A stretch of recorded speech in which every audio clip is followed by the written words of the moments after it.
बिस्मिल्लाहिर्रहमानिर्रहीम। सर जी, sales tax आज theoretical part cover करना है। मैं आप लोगों को इंशाल्लाह बता रहा हूँ कौन कौन से एरियाज ज़्यादा इम्पोर्टेंट है पेपर पॉइंट ऑफ व्यू से, जहाँ से रेगुलरली पेपर आ रहा होता है। दो ही चीज़ें हैं बच्चों, कॉन्सेप्ट और प्रैक्टिस। जो बच्चा ये दो चीज़ें करके जाएगा पेपर में, वो कंफर्म इंशाल्लाह पास होगा। रट्टा इज इम्पॉर्टेंट, लेकिन वो बहुत स्पेसिफिक एरियाज में रट्टे की जरूरत होती है।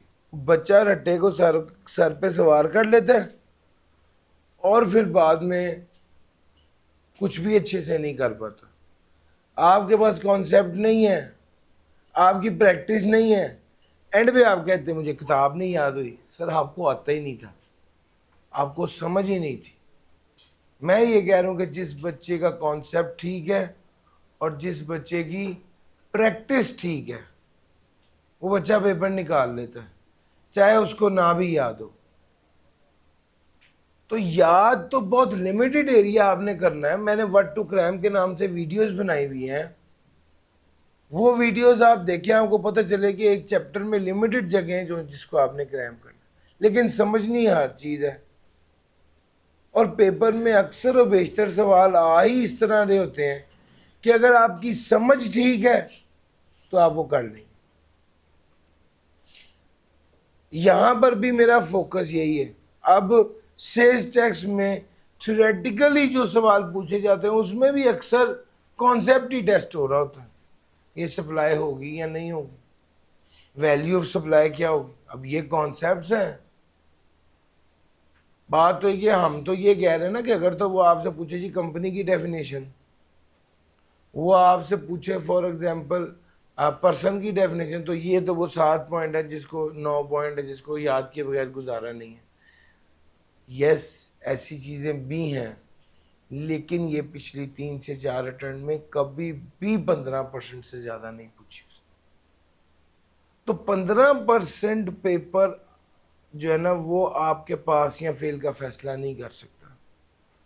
ये तो असल में वो 80-85% पेपर है जो ये डिटरमिन करेगा कि आपने क्या परफॉर्म किया। और वो 80-85% पेपर कॉन्सेप्ट होगा, जिसको कॉन्सेप्चुअली जो बच्चा अच्छा होगा और जिसने प्रैक्टिस की होगी, वो ये पेपर निकाल लेगा। सिंपल अप्रोच ही है। सर, सेल्स टैक्स की बात करने लगा हूँ। सेल्स टैक्स चैप्टर नंबर 17 से शुरू करूँगा और आज हम थ्योरेटिकल पार्ट इसका करेंगे, लेकिन कॉन्सेप्ट होंगे सारे जिसको आपको ग्रैब करना होगा। सबसे पहली बात है, सेल्स टैक्स के नाम से तो लगता है कि सेल्स टैक्स सिर्फ सेल्स पे लगता है, लेकिन सेल्स टैक्स सिर्फ सेल्स पर नहीं लगता। सेल्स टैक्स इंपोर्ट पे भी लगता है, सेल्स टैक्स जो है वो एक्सपोर्ट पे भी लगता है, सेल्स टैक्स प्रोडक्शन पे भी लगता है, सेल्स टैक्स मैन्युफैक्चरिंग पे भी लगता है, सेल्स टैक्स कंजम्पशन पे भी लगता है। तो सेल्स टैक्स इन सारी चीज़ों पर लागू होता है। Extent and application of sales tax act 1990। Sir, extent and applicability of sales tax act 1990। Sales tax act 1990 कहां पर लागू होगा? पूरे पाकिस्तान पे लागू होगा। सेल्स टैक्स से मुराद क्या है? हर वो टैक्स जो कि सेल्स टैक्स एक्ट 1990 के मुताबिक लागू होता है उसे सेल्स टैक्स कहते हैं। नाम जो भी हो, टैक्स हो, एडिशनल टैक्स हो, डिफॉल्ट सरचार्ज हो, फाइन हो, पेनल्टी हो, फी इम्पोज, एनी अदर पेबल, कुछ भी हो, वो सेल्स टैक्स कहलाए। टैक्सेबल सप्लाई, टैक्सेबल सप्लाई वो सप्लाई जिस पे टैक्स लगना है वो टैक्सेबल सप्लाई है। मैं आपको 5 बुनियादी बातें बताने लगा हूं। बस ये 5 बातें आपको पता होंगी तो आप सेल्स टैक्स को समझ सकते हैं, उसके अलावा आप सेल्स टैक्स को समझ ही नहीं सकते। सबसे पहली बात है, जब आप कोई चीज बेचते हैं, जब आप कोई चीज बेचते हैं, लेट से 200 रुपए की कोई चीज बेचते हैं, तो उस पर 18 रुपए का 18% के हिसाब से 36 रुपए का टैक्स चार्ज करते हैं। जब आप कोई चीज बेचते हैं तो उस पर सेल्स टैक्स चार्ज करते हैं। ये जो सेल्स टैक्स आप कस्टमर से वसूल करते हैं, कस्टमर को चार्ज करते हैं, ये टैक्स आपने एफबीआर को जमा कराना होता है। इस टैक्स को आउटपुट टैक्स कहते हैं। समझ गए? जब आप कोई चीज बेचते हैं तो सेल्स टैक्स चार्ज करते हैं कस्टमर को, ये वाला सेल्स टैक्स आपने एफबीआर को जमा करवाना होता है। इसको क्या कहा जाता है? Output tax. जब आप कोई चीज खरीदते हैं तो सेल्स टैक्स पे करते हैं जिससे खरीदते हैं, और ये वाला सेल्स टैक्स आप जब पे करते हैं तो ये आपने एफबीआर से वापस लेना होता है। सो टेक्निकली आउटपुट टैक्स वो टैक्स है जो आपने एफबीआर को जमा करवाना है, और इनपुट टैक्स वो टैक्स है जो एफबीआर से वापस लेना है। तो जब इसका हिसाब करते हैं, आउटपुट माइनस इनपुट करते हैं, तो जो बाकी रह जाता है वो आपने एफबीआर को जमा करवाना होता है। जो बाकी रह जाता है वो आपने एफबीआर को जमा करवाना होता है। इसे सेल्स टैक्स कहते हैं। आउटपुट टैक्स वो टैक्स है जो हम कस्टमर को चार्ज करते हैं और एफबीआर को जमा कराना होता है। इनपुट टैक्स वो टैक्स है जो हम कस्टमर को, सप्लायर को पे करते हैं, एफबीआर से वसूल करते हैं। सो एक तरफ ये पेबल होता है, एक तरफ ये एडजस्टमेंट होती है। ये कर लेते हैं तो ये बकाया आ जाता है, ये सेल्स टैक्स पेबल होता है। चीजें तीन तरह की होती हैं। एक को कहते हैं टैक्सेबल। टैक्सेबल गुड्स वो गुड्स है जिस पे आउटपुट चार्ज भी होता है और इनपुट क्लेम भी होता है। लेकिन कुछ ऐसी चीजें जिन पे एफबीआर वाले खास तौर पे चाहते हैं, रियायत करते हैं, जैसे कि एक्सपोर्ट है। इस केस में क्या होता है? आउटपुट चार्ज नहीं करते, इनपुट क्लेम करते हैं। यानी एफबीआर कस्टमर को 200 रुपए पर 36 रुपए का टैक्स चार्ज नहीं किया, लेकिन जो 100 रुपए की चीजें आपने खरीदी थी उस पर 18 रुपए का टैक्स जो दिया था उसको 18 रुपए क्लेम कर लेंगे। तो ये क्या हो जाता है? ये जीरो रेटेड आइटम है। आउटपुट चार्ज नहीं होता, इनपुट क्लेम होता है। अब जाहिर बात है, जब आउटपुट चार्ज ही नहीं होगा और सिर्फ इनपुट क्लेम होगा तो यहां पर तो हमेशा सिर्फ क्या आएगा? रिफंडेबल ही आएगा। जब आपने एफबीआर को कुछ देना ही नहीं है और एफबीआर से सिर्फ लेना ही है तो फिर क्या होगा? रिफंडेबल ही मिलेगा। सर केस नंबर 3 है, गुड आइटम 3 है। ये वो है ना, ये इसका सेल्स टैक्स से कोई लेना देना है ही नहीं, ना आउटपुट चार्ज होगा ना इनपुट।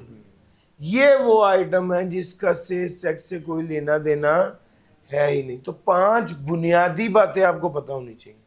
आउटपुट टैक्स क्या है, इनपुट टैक्स क्या है, टैक्सेबल गुड्स क्या है, जीरो रेटेड गुड्स क्या है, और एग्जेम्प्ट गुड्स क्या है। ये 5 बुनियादी बातें आपको पता होनी चाहिए।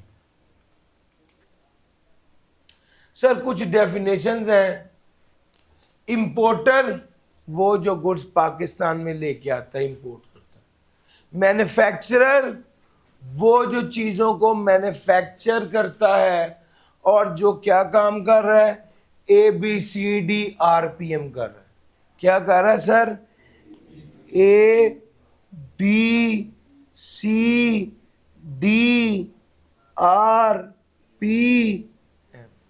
ABCD RPM जो कर रहा है, assembly, bottling, cutting, diluting, repacking, packing और मिक्सिंग, जो ये वाले सारे काम कर रहा है, ये क्या है? ये मैन्युफैक्चरर है। वो बंदा जो मैन्युफैक्चरर की सीट पर बैठ गया जब मैन्युफैक्चरर बैंक करप्ट हो गया, तो ऐसे बंदे को भी मैन्युफैक्चरर समझा जाएगा। और ऐसे बंदे को भी वो वाले असूल ऐसे बंदे पर भी लागू होंगे जो मैन्युफैक्चरर पर लागू होते हैं। सर तीसरा, अगर एक बंदा खुद मैन्युफैक्चरिंग नहीं कर रहा लेकिन जो मैन्युफैक्चर हुई हुई आइटम होती है उसके ऊपर ठप्पा लगा देता है, जो मैन्युफैक्चर हुई हुई आइटम होती है उसको क्लेम करता है कि ये उसका ब्रांड है, उसका राइट है, ऐसे बंदे को भी मैन्युफैक्चरर समझा जाता है। सर ये मैन्युफैक्चरिंग में तीसरी बात, तो जो ABCD RPM करे वो मैन्युफैक्चरर है, जो मैन्युफैक्चरर की सीट पर बैठे वो भी मैन्युफैक्चरर है जब मैन्युफैक्चर बैंकरप्ट हो जाए। और तीसरा वो बंदा जो कि क्लेम करे, होल्ड करे rights to goods being manufactured, उसे भी मैन्युफैक्चरर ही कहा जाएगा। मैन्युफैक्चरर कम एक्सपोर्टर कौन होता है? मैन्युफैक्चरर कम एक्सपोर्टर कौन होता है? वो बंदा जो मैन्युफैक्चरिंग भी करे और एक्सपोर्ट भी करे। अब बात ध्यान से सुनना, असल में आपको एक बात समझ आ गई कि एक बंदा जिसकी भाई 10 बाय 10 की दुकान है और वो जो भी आइटम बनवाता है ठप्पा लगा लगा के बेची जा रहा है और कह रहा है ये मेरा ब्रांड है, इसका मतलब है वो मैन्युफैक्चरर है, वो मैन्युफैक्चरर है। लेकिन अगर कोई बंदा मैन्युफैक्चरर और एक्सपोर्टर दोनों है तो याद रखिएगा मैन्युफैक्चर कम एक्सपोर्टर सिर्फ वो हो सकता है जो सचमुच में मैन्युफैक्चरिंग कर रहा हो, जिसकी मैन्युफैक्चरिंग फैसिलिटी हो, वही मैन्युफैक्चर कम एक्सपोर्टर होगा जिसकी मैन्युफैक्चरिंग फैसिलिटी। अब आगे आ गया मैन्युफैक्चर क्या है। मैन्युफैक्चर कम एक्सपोर्टर जो है वो सिर्फ वही होगा जिसकी मैन्युफैक्चरिंग फैसिलिटी हो। सर मैन्युफैक्चर से क्या मुराद है? कोई भी काम जिससे एक आइटम किसी दूसरी आइटम में तब्दील हो जाए वो मैन्युफैक्चरिंग है। सर या एक ऐसी एक्टिविटी जिसके बाद एक आइटम को किसी दूसरे तरीके से इस्तेमाल किया जा सके वो भी मैन्युफैक्चरिंग है। प्रिंटिंग, पब्लिशिंग, लिथोग्राफी और एनग्रेविंग करने वाले लोग भी मैन्युफैक्चरिंग, इसे भी मैन्युफैक्चरिंग समझा जाएगा, इस प्रोसेस को भी। और फिर दोबारा ABCD RPM ये भी क्या है? ये भी मैन्युफैक्चर की डेफिनेशन में फॉल करता है।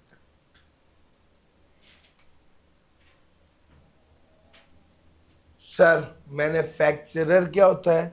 बता दिया। मैन्युफैक्चरिंग क्या होता है? बता दिया। रिटेलर, रिटेलर कौन है? जिससे हम लोग जाके चीजें खरीदते हैं वो रिटेलर है। रिटेलर वो है जो एंड कंज्यूमर को चीजें बेचता है।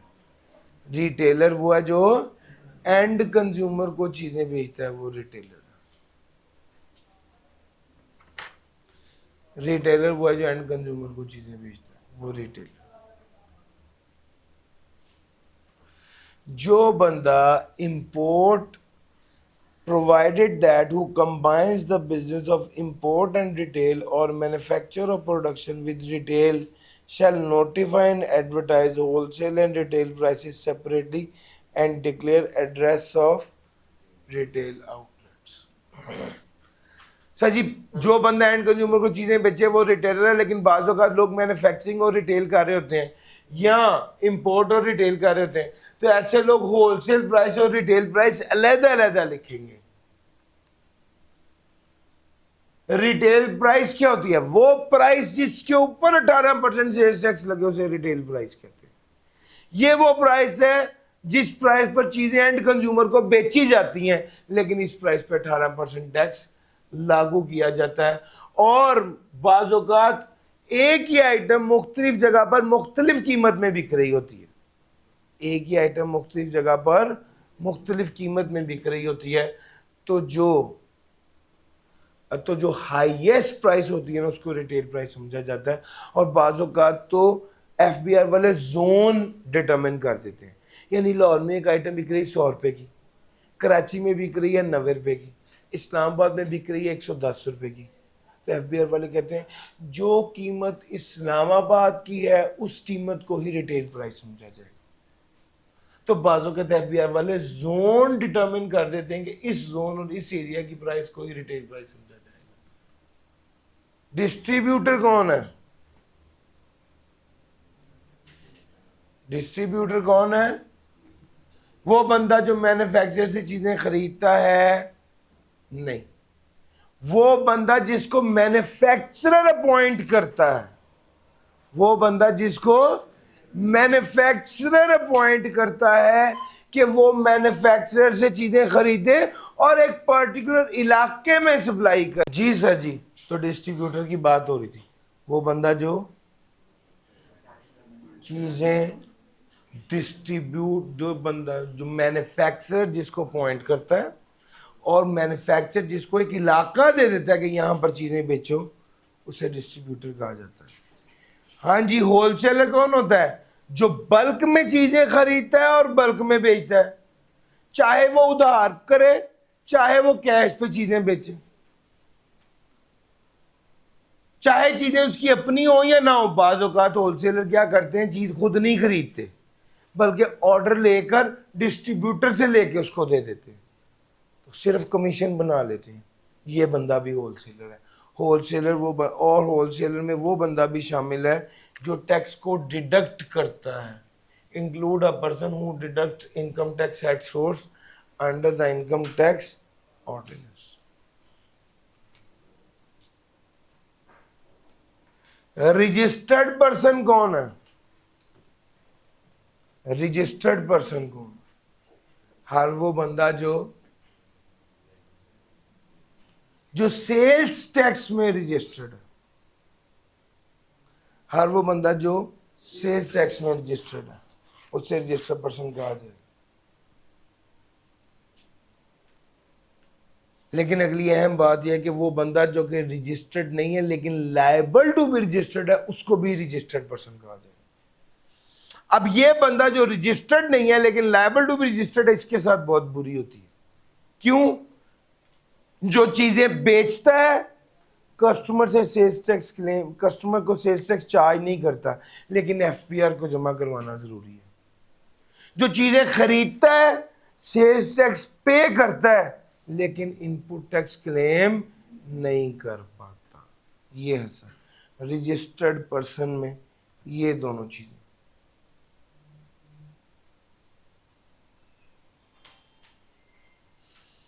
वो बंदा जो रजिस्टर्ड है वो उन सेल्स टैक्स एक्ट 1990 के मुताबिक वो तो रजिस्टर्ड है, लेकिन वो बंदा जो कि रजिस्टर्ड नहीं है लेकिन लायबल टू बी रजिस्टर्ड है, उस बंदे को भी रजिस्टर्ड समझा जाता है।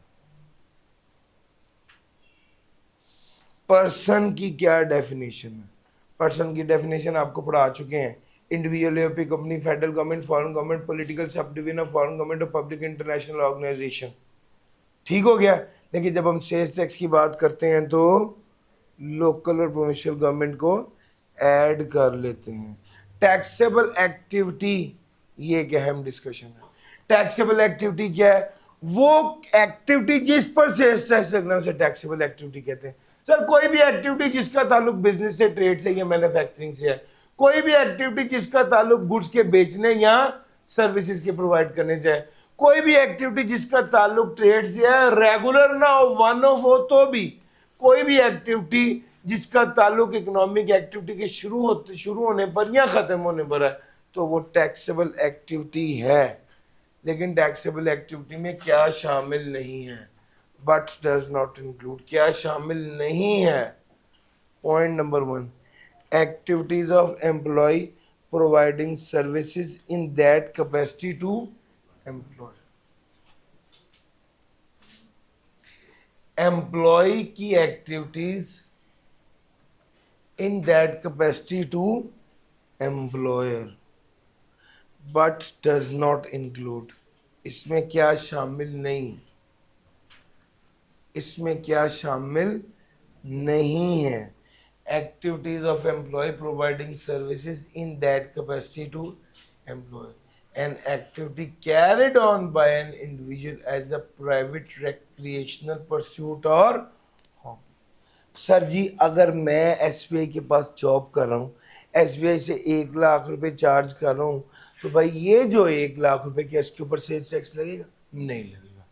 क्यों सर? एम्प्लॉय जो सर्विस प्रोवाइड करता है उस पर टैक्स नहीं लेगा। दूसरा, an activity carried on by an individual as a private recreational pursuit और हॉबी।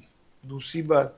तीसरी बात, an activity carried on by a person other than an individual who if carried on by an individual would fall within sub clause B। Sir ये तीन बातें। कोई भी activity जिसको carry किया जाए किसी ऐसे पर्सन, कोई भी हॉबी, कुछ लोग साइकिलिंग की एक्टिविटी करते हैं, कुछ लोग गेट टूगेदर्स करते हैं। सर ये जो एक्टिविटी करेंगे आप, इस पे कोई टैक्स, ये टैक्सेबल एक्टिविटी नहीं है। अच्छा, एक तो एक बंदा कर रहा है उसके लिए भी नहीं है, और अगर कुछ लोग मिलकर कर रहे हैं तो उसके लिए भी ये टैक्सेबल एक्टिविटी नहीं है। मिलकर भी जो कर रहे हैं उनके लिए भी नहीं है। तो भाई टैक्सेबल एक्टिविटी में क्या क्या चीज़ें थी बता दी। कंपनी की डेफिनेशन जो इनकम टैक्स वाली है, भाई ये भी बिल्कुल वही है।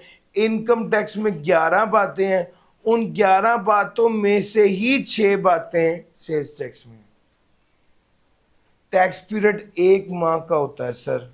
ई इंटरमीडियरी वो बंदा है जो टैक्स पेयर से इंफॉर्मेशन लेता है और एफबीआर को जमा करवा देता है, एफबीआर के रिक्वायर्ड फॉर्मेट में डिजिटलाइज करता है इंफॉर्मेशन को, और एफबीआर को जमा करवाते हैं एफबीआर के रिक्वायर्ड फॉर्मेट पे। कॉटेज इंडस्ट्री ऐसी इंडस्ट्री है जो भी गुड्स बेचेगी उस पर वो क्या होगी? एग्जेम्प्ट। यानी कॉटेज इंडस्ट्री छोटी इंडस्ट्री होती है जो गुड्स बेचे वो एग्जेम्प्ट होती है, उस पर सेल्स टैक्स नहीं लगता। ये कौन सी इंडस्ट्री है? सबसे पहले, does not have an industrial gas और इलेक्ट्रिक कनेक्शन। शर्त क्या है? पहला शर्त ये है कि इनके पास इंडस्ट्रियल गैस और बिजली का कनेक्शन ना हो, ये रेजिडेंशियल एरिया में वाक़ हो, इसका टोटल लेबर फोर्स 10 से ज़्यादा ना हो, और एनुअल टर्नओवर 8 मिलियन से ज़्यादा ना हो। तो ये क्या होगी? कॉटेज इंडस्ट्री होगी। कॉटेज इंडस्ट्री जो सप्लाई करती है लोकल सप्लाईज ऑफ गुड्स, वो एग्जेम्प्ट होती है। यानी कॉटेज इंडस्ट्री जो सप्लाई करती है वो एग्जेम्प्ट होती है। कॉटेज इंडस्ट्री अगर कोई चीज़ 100 रुपये की बेचती है तो इस पर सेल्स टैक्स नहीं लगता। तो कॉटेज इंडस्ट्री जो सप्लाई करती है वो एग्जेम्प्ट होती है। सर एक डेफिनेशन है अगली, क्रस्ट की। क्रस्ट किसको कहते हैं? Computerised risk based evaluation of sales tax.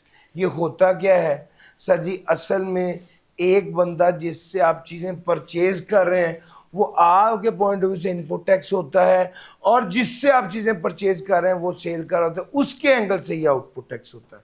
तो भाई मिस्टर ए ने सेल की मिस्टर बी को, मिस्टर ए की सेल है और ये आउटपुट टैक्स है, और मिस्टर बी की परचेज है, ये इनपुट टैक्स है।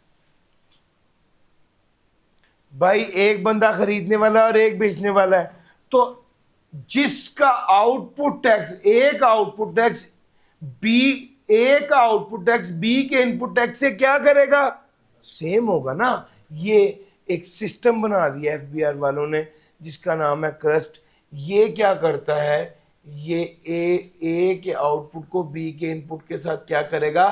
क्रॉस मैच करेगा। ऐसे सिस्टम को क्रस्ट कहा जाता है, जो क्रॉस मैच करता है। Computerise risk based evaluation of sales tax, CREST। Crust. कब तक टैक्स जमा कराना होता है? अगले महीने की 15 तारीख तक। हर महीने 30 दिन की रिटर्न होती है, अगले महीने की 15 तारीख तक जमा कराई जाती है। ये कुछ कॉन्सेप्ट्स थे। अब जो अगली डिस्कशन आपके साथ करने लगा हूं, इसका न्यूमेरिक से बहुत गहरा ताल्लुक है। ये न्यूमेरिकली सुपर इंपॉर्टेंट एरियाज हैं जो मैं अब शुरू करने लगा हूं, और उसमें सबसे पहले सप्लाई है। सप्लाई क्या होता है? सप्लाई क्या होता है? अच्छा, जब आप कोई चीज सेल कर दें तो ये सप्लाई है। सप्लाई का मतलब है सेल्स टैक्स चार्ज हो जाएगा। सप्लाई का मतलब है सेल्स टैक्स चार्ज हो जाएगा। जब हम कहते हैं फलां चीज सप्लाई है, इसका मतलब इस पे सेल्स टैक्स लग जाएगा। सेल सप्लाई है, सेल्स टैक्स लग जाएगा। ट्रांसफर सप्लाई है, सेल्स टैक्स लग जाएगा। हायर परचेज एग्रीमेंट सप्लाई है, सेल्स टैक्स लग जाएगा। Putting to private use supply है, सेल्स टैक्स लग जाएगा। पुटिंग टू बिजनेस या नॉन बिजनेस यूज सप्लाई है, सेल्स टैक्स लग जाएगा। सर बड़ी बार सवाल है कि एक ओनर ने अपने जाती इस्तेमाल के लिए कोई चीज विड्रॉ कर ली है, ये पुट टू प्राइवेट यूज है, सप्लाई है, सेल्स टैक्स लग जाएगा।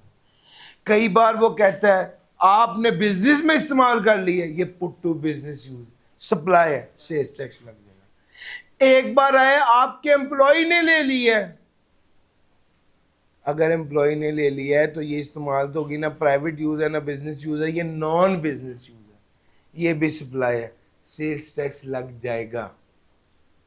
अलबत्ता ये जो भी बात कर रहे हैं हम फिनिश गुड्स के बारे में कर रहे हैं, रॉ मटेरियल के बारे में नहीं कर रहे।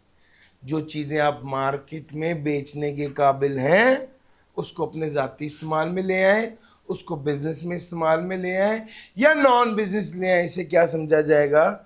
सप्लाई समझा जाएगा।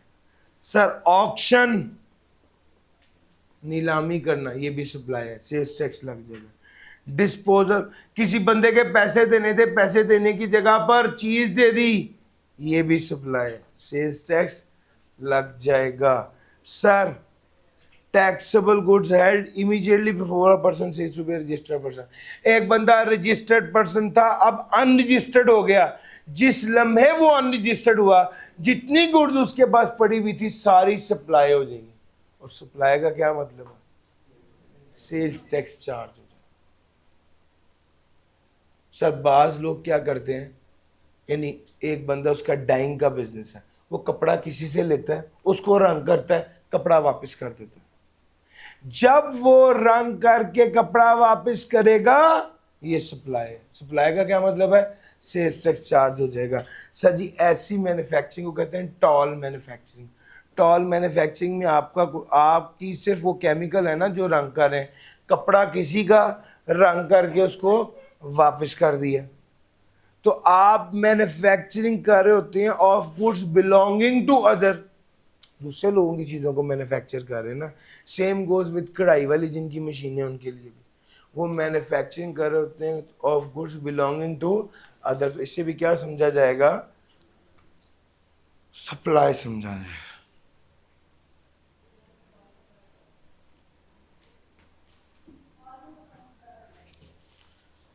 उसके अलावा बोर्ड जिस चीज के बारे में कहते कि सप्लाई, उसे भी सप्लाई समझा जाए।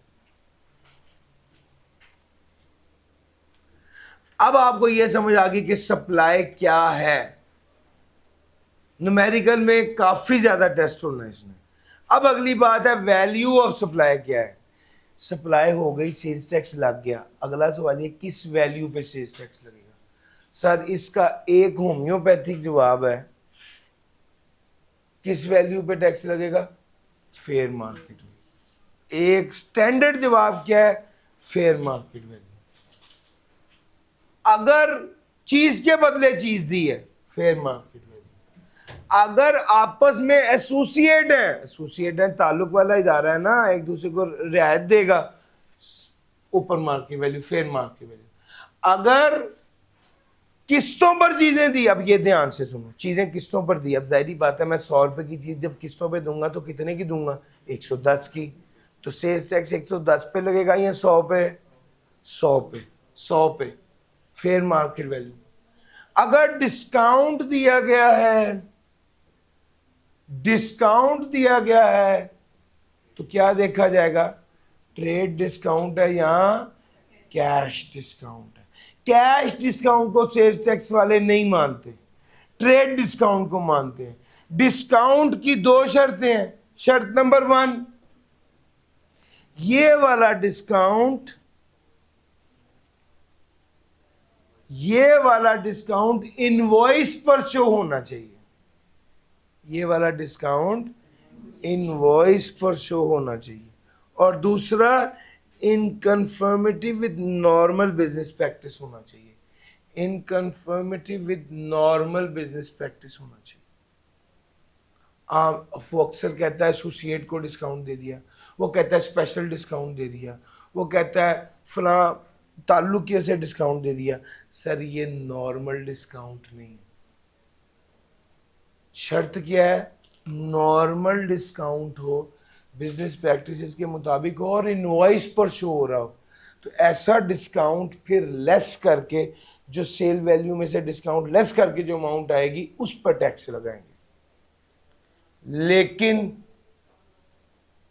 अगर discount as per the norms of business नहीं दिया गया या इनवॉइस पर शो नहीं हो रहा, ओरिजिनल वैल्यू पे डिस्काउंट लगेगा, फेयर मार्केट वैल्यू पे टैक्स लगेगा, ओरिजिनल वैल्यू पे टैक्स लगेगा। सर जी अगली बात, अगर डिफरेंट नेचर ऑफ ट्रांजैक्शन है तो कौन सी वैल्यू पे टैक्स लगेगा, फेयर मार्केट वैल्यू पे। डिस्काउंट वाली बात मैंने आपको बता दी, अब आगे चलता हूं। हाँ डिफरेंट बात सुनो, एक तो स्टैंडर्ड रूल दिमाग में रख लिया फेयर मार्केट वैल्यू, अब जो अनयूजुअल बातें हैं उसको देखो। सर अगर आपने गुड्स इंपोर्ट की थी, अगर आपने गुड्स इंपोर्ट की थी तो किस पर डिस्काउंट लगेगा, अगर आपने गुड्स इंपोर्ट की थी तो किस पर डिस्काउंट लगेगा। सर जी यार मैं डिस्काउंट क्यों कह रहा हूँ, सॉरी, किस पे सेल्स टैक्स लगेगा, अगर आपने गुड्स इंपोर्ट की थी तो किस अमाउंट पे सेल्स टैक्स लगेगा, फेयर मार्केट वैल्यू पर नहीं, वो वैल्यू जो कस्टम ड्यूटी वालों ने डिटरमिन किया उस वैल्यू। अच्छा अगर एफबीआर को लगता है कि इन्होंने जानबूझ के वैल्यू सप्लाई कम कर दिया या सही नहीं की, तो एक कमेटी तश्कील दी जाएगी जिसको कहा जाएगा वैल्यूएशन कमेटी। वैल्यूएशन कमेटी, एक कमेटी तश्कील दी जाएगी जिसको क्या कहा जाएगा, वैल्यूएशन कमेटी। वैल्यूएशन कमेटी जो है वो डिटरमिन करेगी क्या वैल्यू और उस पर टैक्स लगेगा। वो कहता है if goods other than taxable goods are supplied to registered person for processing, अगर गुड्स है और वो अदर देन टैक्सेबल गुड्स है और उन्हें सप्लाई किया जाता है रजिस्टर्ड पर्सन को प्रोसेसिंग के लिए, तो क्या होगी supply, open market price of supply.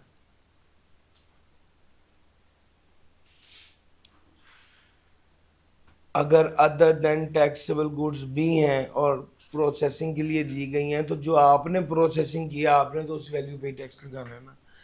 अगर आपने वापडा से बिजली खरीदी, अब ये भी बात सुन लो, अगर वापडा से बिजली खरीदी है तो एनर्जी चार्जेस पर सेल्स टैक्स लगता है, और अगर वापडा के अलावा किसी और से बिजली या गैस खरीदी है तो बिल की अमाउंट पे टैक्स लगता है। यार मेरा पॉइंट समझ आ रहा है, इस चीज को भी नोट कीजिए। गाड़ी खरीदी और बेची, वो कहता है अगर आपने गाड़ी खरीद कर बेची है तो जितनी वैल्यू एडिशन किया उस पर टैक्स लगेगा। आपने खरीदी 26 लाख की, आपने बेची 35 लाख की, वैल्यू एडिशन कितनी है, 9 लाख, इस 9 लाख पे 18% सेल्स टैक्स लगेगा। अच्छा जी, रिटेल टैक्स, सर जी बाकी सारे टैक्स शामिल होते हैं तो फिर उसके बाद सेल्स टैक्स लगता है, लेकिन रिटेल टैक्स सेल्स टैक्स के भी बाद लगता है। रिटेल टैक्स जो है वो सेल्स टैक्स के भी बाद लगता है। बाज़ औक़ात वो कहता है आप गुड्स इंपोर्ट करते हैं लेकिन वो same type of imported goods है लेकिन डिफरेंट क्लास को बेची जाती है डिफरेंट प्राइस पर, तो किस वैल्यू पर टैक्स लगेगा। उसने कहा वो कहता है different values for different classes के लिए फिक्स कर देंगे, हर क्लास के लिए वैल्यू फिक्स करेंगे और उस पर टैक्स लगेगा। The value at which the import or supply is made is higher than fix. अच्छा अगर इंपोर्ट की वैल्यू जो कि कस्टम ड्यूटी वालों ने डिटरमिन की है वो कम है और फेयर मार्केट वैल्यू ज्यादा है, तो कौन सी वैल्यू लेंगे, वो कहता है ज्यादा वाली वैल्यू ले लो। The value at which the import or supply is made, जिस वैल्यू पर इंपोर्ट की गई है, अगर वो वैल्यू या वो वैल्यू जो बोर्ड ने फिक्स की है, उन दोनों में फर्क हो तो कौन सी वैल्यू लेंगे? हायर वाली वैल्यू ले लेंगे। तो भाई हायर। ओपन मार्केट वैल्यू क्या है? वो वैल्यू जिस पर मार्केट में वो चीज बिकती है। सिमिलर सप्लाई क्या है? उस तरह की सेम चीज। Provincial sales tax, sales tax जो कि प्रोविंसेस लागू करते हैं, यानी sales tax on services. Sir ji अगला, ये जो मैंने आखिरी दोनों बातें बताई हैं, सप्लाई और वैल्यू ऑफ सप्लाई, इसको रट्टा मानने की बजाय कॉन्सेप्ट न्यूमेरिकल आना है इसमें। टाइम ऑफ सप्लाई, कब समझा जाएगा सप्लाई हो गई है? जब गुड्स डिलीवर की समझा जाएगा supply. Supply of goods other than hire purchase agreements, जब गुड्स डिलीवर की समझा जाएगा सप्लाई होगी। Supply of goods under a hire purchase, supply of goods other than hire purchase agreement और supply of goods under a hire purchase. अगर hire purchase agreement नहीं है तो क्या समझा जाएगा? कब सप्लाई हुई है? जब गुड्स को डिलीवर किया है, जब पेमेंट की है, और तीसरा जब गुड्स अवेलेबल हो गई हैं, विच एवर इज अर्लियर। देखो, जब गुड्स डिलीवर की पहली बार, जब अवेलेबल हुई दूसरी बार, जब पेमेंट की तीसरी बार, जब पेमेंट वसूल हो गई। आप चीजें बेच रहे हो ना, जब आपने गुड्स डिलीवर कर दी, जब आपने अवेलेबल कर दी, और जब आपने पेमेंट कर दी, पेमेंट वसूल कर ली, विच एवर इज अर्लियर समझा जाएगा सप्लाई हो गई। यानी अगर आपको किसी ने एडवांस दे दिया है, अभी आपने माल नहीं भेजा, सप्लाई हो गई। सप्लाई का क्या मतलब है? सेल्स टैक्स चार्ज हो जाएगा। सर अगर हायर परचेज एग्रीमेंट हो तो जब एग्रीमेंट हो गया सप्लाई होगी। अगर सर्विस है तो जब सर्विसेज प्रोवाइड की समझा जाएगा सप्लाई होगी। इन case of part payment, in case of part payment, part payment क्या है? अगर पेमेंट पूरी नहीं की गई बल्कि पार्शियल पेमेंट की गई, पार्ट पेमेंट की गई, तो क्या समझा जाएगा? कब सप्लाई हुई? In respect of taxable supply shall be charge in the period in which the supply is. अगर पार्ट पेमेंट की गई है तो क्या समझा जाएगा? कब सप्लाई होगी? वो कहता है टैक्सेबल सप्लाई के हवाले से जब गुड्स सप्लाई की गई है, जब गुड्स डिलीवर की गई है, तब समझा जाएगा सप्लाई होगी। लेकिन यहां पर असल पॉइंट ये नहीं है। पार्ट पेमेंट का मतलब है पेमेंट आधी आधी की है, जब गुड्स सप्लाई होगी, जब गुड्स डिलीवर होगी समझा जाएगा सप्लाई होगी। इसमें अक्सर असल गेम है, फरवरी में एक पेमेंट की है और मार्च में एक पेमेंट की है। आधी पेमेंट फरवरी में की है, आधी पेमेंट मार्च में की। फरवरी के महीने में वो गुड्स एग्जेम्प्ट थी, मार्च के महीने में कानून चेंज हो गया, वो गुड्स क्या हो गई? टैक्सेबल हो गई।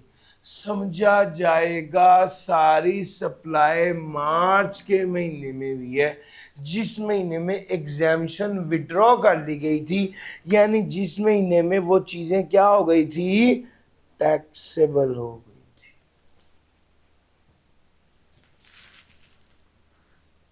फरवरी और मार्च। सर जी क्या ये पॉइंट आप समझ गए? Yes or no? लो सर। Scope of tax.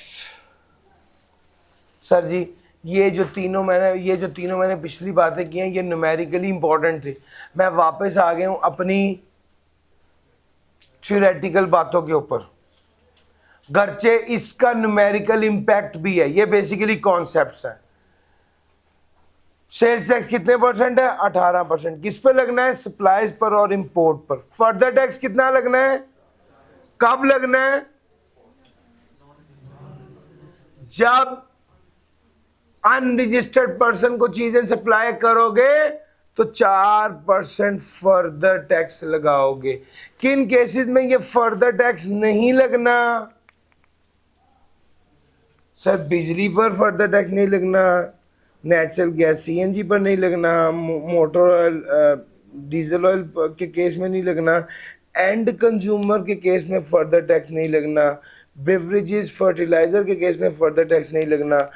बड़ी बार सवाल है third party third schedule item पे फर्दर टैक्स नहीं लगना, सेकंड हैंड पर नहीं लगना, वॉन क्लोथ पर, स्टील मेल्टर री roller, fifth schedule zero rated item पे फर्दर टैक्स नहीं लगना, गवर्नमेंट सेमी गवर्नमेंट और स्टैट्यूटरी रेगुलेटरी बॉडी पर फर्दर टैक्स नहीं लगना, supply of white crystalline sugar पर फर्दर टैक्स नहीं लगना, सप्लाई ऑफ फॉर्म और spring mattress and other foam product for household use, इन सारी चीज़ों पर फर्दर टैक्स नहीं लगना।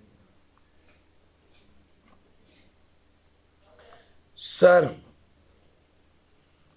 फर्दर टैक्स नहीं लगना, यानी अगर आप किसी अनरजिस्टर्ड पर्सन को भी थर्ड स्केड्यूल आइटम बेच रहे हो तो उस पर फर्दर टैक्स नहीं लगना। अगर किसी अनरजिस्टर्ड पर्सन को भी एंड कंज्यूमर की हैसियत से, जो खरीदने वाला बंदा है वो कौन है? वो एंड कंज्यूमर है। अगर एक बंदा चीजें खरीद कर आगे बेच रहा है उसकी बात नहीं करें, अगर एक बंदे ने जूस खरीदा जूस पी लिया तो उस पर फर्दर टैक्स नहीं लगता। कुकिंग ऑयल और डालडा वगैरह एडिबल ऑयल, इस पर भी फर्दर टैक्स नहीं लगता। सर थर्ड स्केड्यूल के वाले से दो बातें। थर्ड स्केड्यूल आइटम कौन सी आइटम्स होती हैं? जिस पर टैक्स रिटेल प्राइस पर लगता है। पहली बात क्या है? रिटेल प्राइस पे टैक्स लगेगा। दूसरी बात क्या है? मैन्युफैक्चरर टैक्स एफबीआर को जमा कराएगा। रिटेल प्राइस पर लगेगा और टैक्स कौन जमा कराएगा? मैन्युफैक्चरर टैक्स एफबीआर को जमा करवाएगा।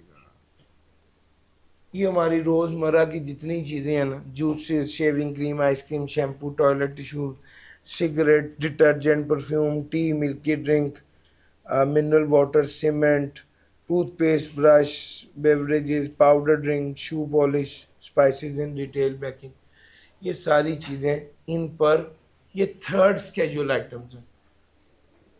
दो बातें, रिटेल प्राइस पे टैक्स, बेची होगी 450 की, रिटेल प्राइस 480 होगी तो टैक्स किस वैल्यू पे लगेगा? 480 पे लगेगा। हाँ कुछ और आइटम, ये थर्ड स्केड्यूल आइटम्स हैं लेकिन ये इंपोर्ट की गई हैं तो टैक्स कितना लगेगा? 25%। थर्ड स्केड्यूल आइटम इंपोर्ट की गई तो टैक्स कितना लगेगा? 25%। Special rate of tax, special rate of tax. The board, with the approval of the federal government, is empowered to prescribe any higher or low rate of tax in respect of any class of taxable goods. कुछ और items हैं उनकी भी import के ऊपर 25% tax लगना है। 25% tax लगना है। Sir 25% tax on import and subsequent supply. Items की लिस्ट आपके पास है, इन सारी आइटम्स पे 25% टैक्स लगना है। भाई याद रखना, इंपोर्ट पर 25% लगता है। पाकिस्तान की मैन्युफैक्चरिंग की बात नहीं कर रहे।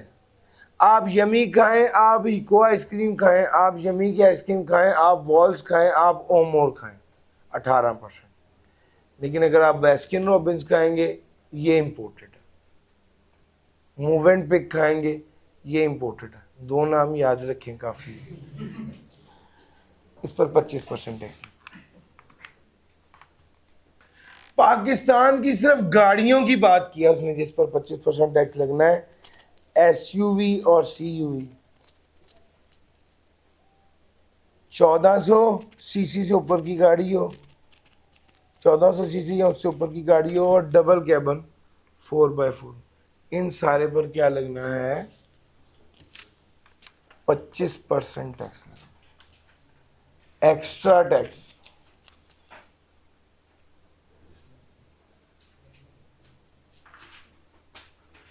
सर 18% टैक्स तो लगना ही लगना है ना। उसके अलावा भी बोर्ड के पास पावर है कि जिस गुड्स पर, जिस बंदे पर, जिस मोड में, जिस मैनर में, जिस तरह गवर्नमेंट चाहे उस तरह टैक्स लागू कर सकती है 18% से ज्यादा।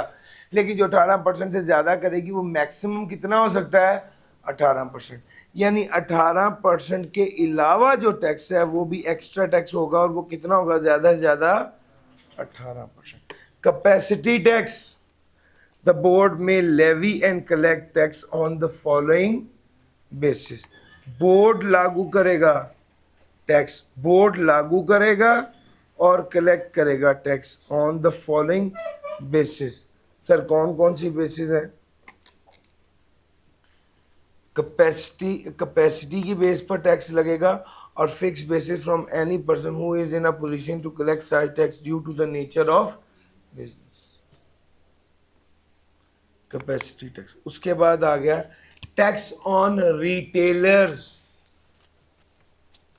क्या रिटेलर पे भी टैक्स लगेगा? The answer is yes, 18%। बड़े रिटेलर का तो मुझसे नहीं, हाँ ये जो छोटा रिटेलर है इस पर बिजली के बिल के जरिए टैक्स लग जाएगा। अगर उसका बिजली का बिल 20,000 तक है तो 5%, अगर उसका बिजली का बिल 20,000 से ज्यादा है तो 7.5% टैक्स लगेगा। और the electricity supplied shall deposit the amount so collected directly without adjusting. Sir ji ये जो छोटे रिटेलर पर टैक्स लगना है, इसके अलावा 18% और 4% फर्दर टैक्स तो लगना ही है, लेकिन बिजली के बिल के जरिए उस पर टैक्स लग जाता है। Tax on steel product. Sir ji हमने आपको कहा था प्रोडक्शन पे भी सेल्स टैक्स लगता है। यस, ये उसकी एग्जांपल है। सर स्टील प्रोडक्ट्स पे टैक्स लगेगा, किस बेस पर? प्रोडक्शन कैपेसिटी देखी जाएगी और एक्चुअल प्रोडक्शन देखी जाएगी। इन दोनों में से जो हायर है उस पर टैक्स लगेगा। एक्चुअल प्रोडक्शन और प्रोडक्शन कैपेसिटी, इन दोनों में से जो हायर है उस पर टैक्स लगेगा। If minimum production so determined exceeds the actual supplies for the month, such minimum production shall be treated as quantity supplied during the month and the liability to pay tax shall be discharged accordingly. अगर minimum production जो determine की गई है exceeds the actual supplies for the month, such minimum production shall be treated as quantity supplied during the month and the liability to pay tax shall be discharged accordingly.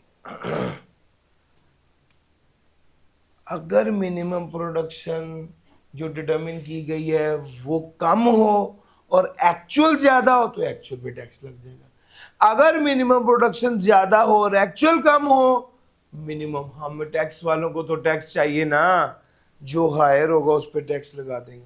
CNG station पर भी वो कहता है सारे खर्चे शामिल करके tax लगा दो, प्राइस भी शामिल करो, चार्जेस भी शामिल करो, रेंट भी करो, कमीशन भी करो, सारी ड्यूटीज भी करो, वो जो अमाउंट आए उस पर sales tax charge. Sir FBR के पास तो पावर है कि किसी भी बंदे पर, किसी भी क्लास ऑफ पर्सन या क्लास ऑफ पर्सन पर, गुड्स या क्लास ऑफ गुड्स पर जिस तरह जब जैसे चाहे टैक्स लागू कर दे तो उसको वो वाला टैक्स जमा कराना पड़ेगा। हाँ अलबत्ता एफबीआर वालों का बड़ा दिल चाहता है कि रिटेलर्स के साथ खास तौर पे इंटीग्रेट कर लिया जाए। ये बात इनकम टैक्स में भी पढ़ाई है। सर जी जैसे ही रिटेलर सेल करें उसकी इंफॉर्मेशन किसके पास जाए? एफबीआर के पास जाए। वो कह रहा है कि द बोर्ड रिक्वायर करेगा पर्सन या क्लास ऑफ पर्सन को कि वो इंटीग्रेट कर ले अपनी पॉइंट ऑफ सेल मशीन को किसके साथ? बोर्ड के साथ, फॉर रियल टाइम रिपोर्टिंग। किस तरह, कब, कैसे और किस तारीख से, ये बोर्ड प्रिस्क्राइब कर दे। एसोसिएट की डेफिनेशन भी थी। अब आगे चलता हूं। एसोसिएट की डेफिनेशन ऑल्दो इस तरह से एग्जामिनेबल नहीं है। Liability to pay tax. Who is liable to pay tax? किसने टैक्स अदा करना है? तो इसका जवाब है जो सेल करेगा वो टैक्स अदा करेगा, जो इंपोर्ट करेगा वो टैक्स अदा करेगा, जो सर्विसेज परफॉर्म करेगा वो टैक्स अदा करेगा। अगर आपने टैक्स कलेक्ट कर लिया है और इजाफी टैक्स कलेक्ट कर लिया है तो उसका क्या होगा? सर आप वो एफबीआर को ऐसे जमा कराएंगे जैसे बाकी टैक्स जमा कराते हैं। हाँ, अगर आपने जो टैक्स कलेक्ट किया है जिस चीज का, उसका इंपैक्ट अभी एंड कंज्यूमर पर नहीं गया, तो जिस चीज का इंपैक्ट अभी एंड कंज्यूमर पर नहीं गया तो वो वाला टैक्स तो आपको वापस करना पड़ेगा। लेकिन इस बात को प्रूव आप खुद टैक्स पेयर करेगा कि जो चीजें मैंने सप्लाई की हैं उसका इंपैक्ट अभी एंड कंज्यूमर पर नहीं गया। सर अगली बात, अगर आपको पता था कि एक बंदा टैक्स चोरी कर रहा है, आपका टैक्स एफबीआर को नहीं जमा कराएगा, आपने फिर भी उससे परचेज की, तो फिर आप लायबल होंगे। कौन? आप और वो बंदा जिसको आपने टैक्स पे किया, जॉइंटली और सेवरली लायबल होंगे कि वो एफबीआर को टैक्स जमा करवाएं। लेकिन इस केस में एफबीआर को प्रूव करना पड़ेगा कि आपको इस बात का पता था कि वो टैक्स चोर है, फिर भी आपने परचेजेस की। सर जी, जीरो रेटेड आइटम्स हैं और एग्जाम्प्ट आइटम्स हैं। मैं एक क्रक्स इसका डिस्कस करने लगा हूं। जीरो रेटेड आइटम वो हैं जिसपे आउटपुट टैक्स नहीं लगना है, इनपुट क्लेम होना है, और एग्जाम्प्ट आइटम वो हैं जिसपे ना आउटपुट है ना इनपुट है। जीरो रेटेड आइटम का 5th स्केड्यूल है और एग्जाम्प्ट आइटम्स का 6th स्केड्यूल है। जीरो रेटेड में इनवॉइस लाजमी बनाएंगे, एग्जाम्प्ट में इनवॉइस नहीं बनाएंगे। जीरो रेटेड के लिए रजिस्ट्रेशन जरूरी है, एग्जाम्प्ट के लिए तो रजिस्ट्रेशन भी जरूरी नहीं है। जीरो रेटेड में इनपुट टैक्स क्लेम होना है, एग्जाम्प्ट के लिए नहीं होना। Registration,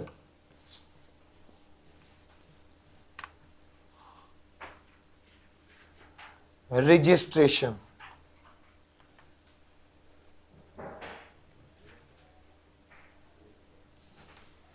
The following person making taxable supplies including zero rated supply in Pakistan are required to be, इन लोगों के लिए रजिस्ट्रेशन जरूरी है। मैन्युफैक्चरर के लिए रजिस्ट्रेशन जरूरी है लेकिन कॉटेज इंडस्ट्री के लिए जरूरी नहीं है। रिटेलर के लिए रजिस्ट्रेशन जरूरी है लेकिन वो छोटे रिटेलर जो बिजली के बिल के जरिए टैक्स दे रहे हैं उनके लिए रजिस्ट्रेशन जरूरी नहीं है।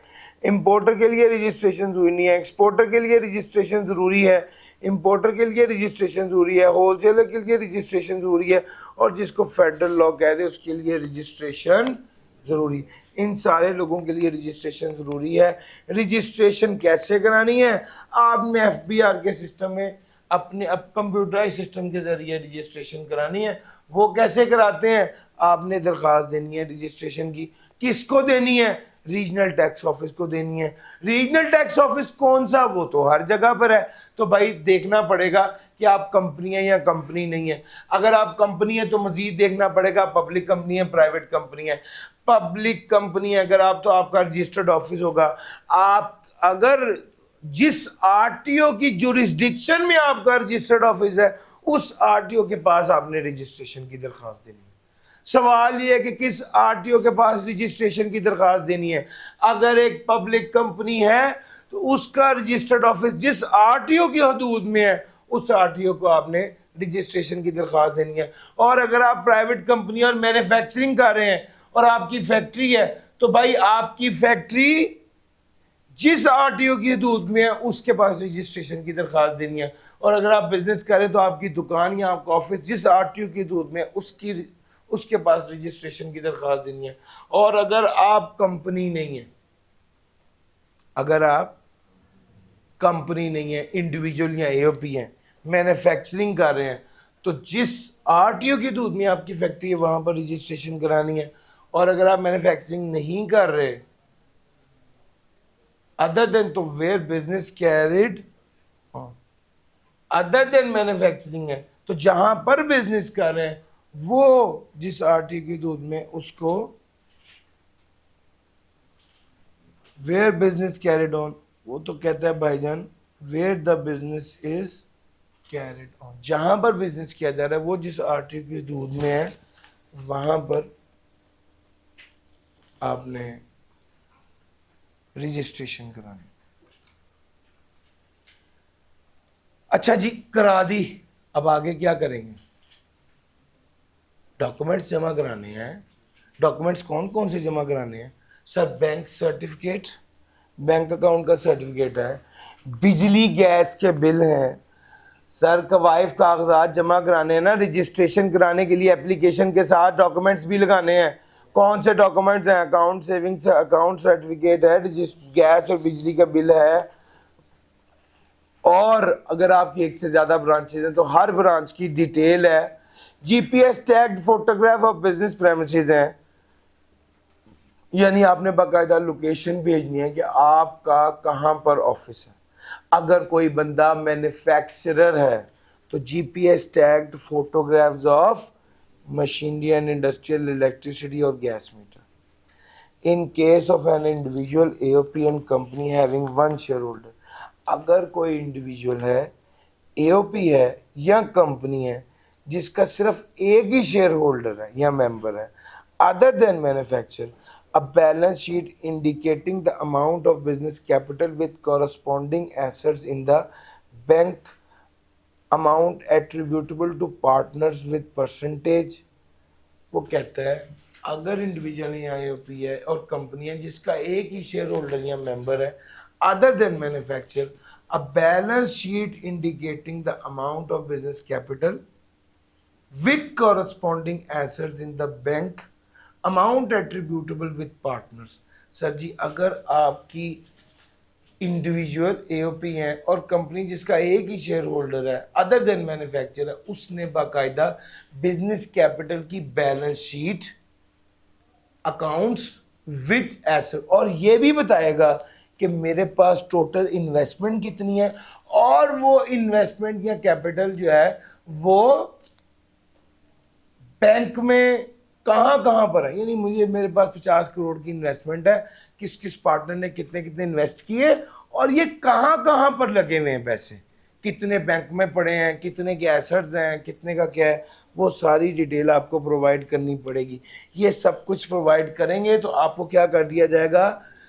कंप्यूटराइज सिस्टम के जरिए रजिस्टर कर दिया जाएगा। और एक बार जब आप रजिस्टर हो गए तो उसके 1 माह के अंदर अंदर आपने नादरा से बायोमेट्रिक करा लेनी है।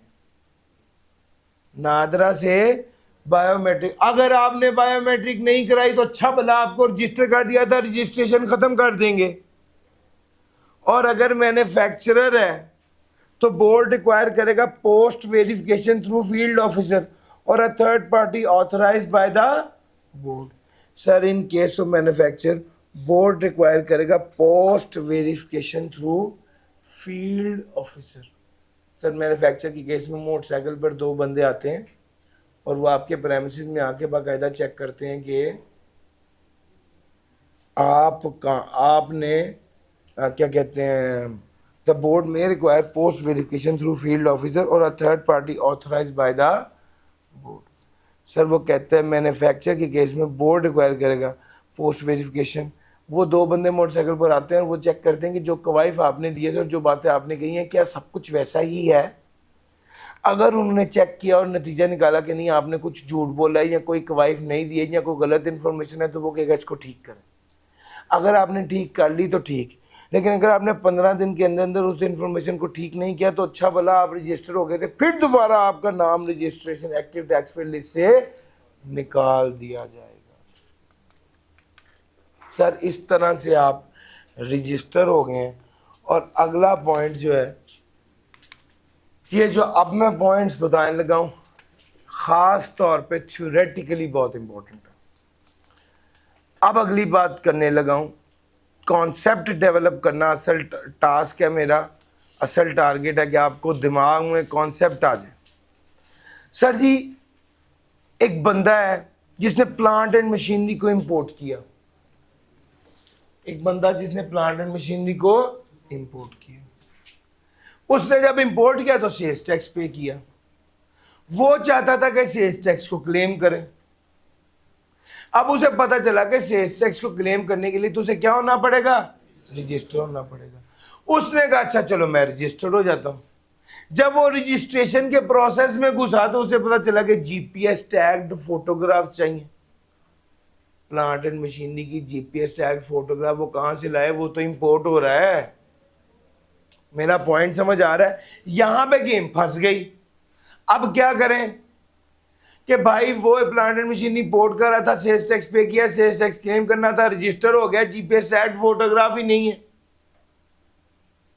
वो आ ही नहीं सकती। वो तो तब आएंगी ना जब प्लांट एंड मशीनरी आपकी फैक्ट्री में आके लग जाएगी, तो फिर आप बताएंगे कि यहां पर मेरी फैक्ट्री है और ये, तो जब प्लांट एंड मशीनरी आपकी अभी इंपोर्ट हो रही है तो फिर तो ये वाला काम नहीं हो सकेगा। इस केस में ये एक पोजीशन ऐसी आ गई थी जहां पर एक कॉन्सेप्ट आया टेम्पररी रजिस्ट्रेशन। और टेम्पररी रजिस्ट्रेशन में क्या था, आपने 72 घंटे के अंदर आपको रजिस्टर कर दिया जाएगा 60 दिनों के लिए। या पक्का रजिस्टर नहीं हो रहे, आर्जी तौर पर रजिस्टर हो रहा है। क्यों सर? मशीन का इंतजार कर रहे हैं, मशीन आके इंस्टॉल हो जाएगी, फिर आप जीपीएस टैग फोटोग्राफ लगा दे देंगे, आप पक्के रजिस्टर हो जाएंगे। अभी क्या हो रहा है? आर्जी तौर पर रजिस्टर हो रहे हैं। ये जो आप आर्जी तौर पर रजिस्टर हुए हैं इसका क्या होगा सर? अगर आप आर्जी तौर पर रजिस्टर हुए हैं तो भाई याद रखिएगा आपको लिस्ट ऑफ मशीनरी और इंपोर्ट डॉक्यूमेंट जमा, सर सबूत देना पड़ेगा ना कि आप वाकई में इंपोर्ट कर रहे हैं मशीनरी। लिस्ट ऑफ मशीनरी और इंपोर्ट डॉक्यूमेंट जमा कराने पड़ेंगे। अच्छा, अब जब आप आरजी रजिस्टर हो गए, अगर आपने कोई चीज़ सेल की तो आउटपुट चार्ज करेंगे? नहीं। अगर आपने कोई परचेज की तो इनपुट चार्ज करेंगे? नो। तो फिर फायदा, इनपुट टैक्स कैरिड फॉरवर्ड कर सकते हैं आप। क्या फायदा होगा? प्लांट एंड मशीनरी से रिलेटेड इनपुट टैक्स आप कैरिड फॉरवर्ड कर सकते हैं। याद रखिएगा, मैन्युफैक्चरर को टैक्स कम लगता है, मैन्युफैक्चरर को टैक्स कम लगेगा, कमर्शियल इंपोर्टर को टैक्स ज्यादा लगेगा। एक वो बंदा है जो मशीन इंपोर्ट करता है और यही मशीन आगे बेचता है, उसको टैक्स ज्यादा लगेगा। एक वो बंदा है जो मशीन इंपोर्ट करके मशीन इंस्टॉल करके उससे एक्टिविटी जनरेट करता है, उसको इस्तेमाल करता है, उसको टैक्स कम लगता है। अब वो चाहता है कि मैन्युफैक्चरर की हैसियत से मुझे टैक्स कम लगे, तो वो टेम्पररी रजिस्टर करा के अपना ये सिस्टम करेगा। अब टैक्स वाले कहते हैं हम तुम पे एतमाद नहीं करते। टैक्स वाले कहते हैं तुम बहुत अच्छे आदमी हो। अब मिसाल दे रहा हूं, 18% टैक्स तो लगना है सेल्स टैक्स, लेकिन जो मैन्युफैक्चरर होगा इस पर सिर्फ 18 लगेगा, और जो मैन्युफैक्चरर नहीं होगा इस पे 4% इजाफी टैक्स लगेगा नॉन मैन्युफैक्चरर पर। अब ये बंदा असल में मैन्युफैक्चरर है, तो ये पता क्या करेगा? ये कहेगा भाई मैं तो मैन्युफैक्चरर हूँ, मेरे पे तो मैन्युफैक्चरर वाला टैक्स लगेगा। एफबीआर वाले कहते हैं तुम एक काम करो, तुम 18% का टैक्स जमा कराओ और तुम मैन्युफैक्चरर 4% का पोस्ट डेटेड चेक दे दो सिक्योरिटी के तौर पे। अगर 60 दिन के अंदर तो तुम्हारी मशीन आ गई, इंपोर्ट हो गई और तुमने मशीन इंस्टॉल करा ली और आगे नहीं बेची, तो फिर ये वाला चेक तुम्हें वापस मिल जाएगा। लेकिन अगर तुमने झूठ बोला और मशीन आगे भेज दी और 2 नंबरी की, तो ये वाला चेक क्या हो जाएगा? एन कैश हो जाएगा। बस ये ट्रिकी बात है जो इसमें लिखी हुई है, बाकी सारा कुछ मैंने आपको बता दिया, इससे ज़्यादा इसमें कुछ नहीं। ये क्या है? ये टेम्पररी रजिस्ट्रेशन की सारी स्टोरी मैंने आपको सुनाई। अब आगे चल रहा हूं, कंपल्सरी रजिस्ट्रेशन। कंपल्सरी रजिस्ट्रेशन क्या है सर जी? एक बंदा जिसको रजिस्टर्ड होने की जरूरत थी उसने नोटिस दिया। एक बंदा जिसको रजिस्टर होने की जरूरत थी, उस he was required to be registered। Commissioner ने कहा ये रजिस्टर क्यों नहीं हो रहा? कमिश्नर ने उसको नोटिस दिया, रजिस्टर क्यों नहीं होते भैया, क्या प्रॉब्लम है? 2 ऑप्शन है, या तो वो इस नोटिस को रिस्पॉन्ड करेगा।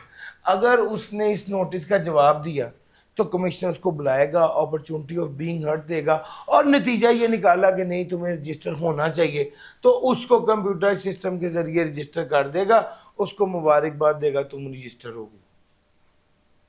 केस नंबर 2, कमिश्नर ने नोटिस दिया,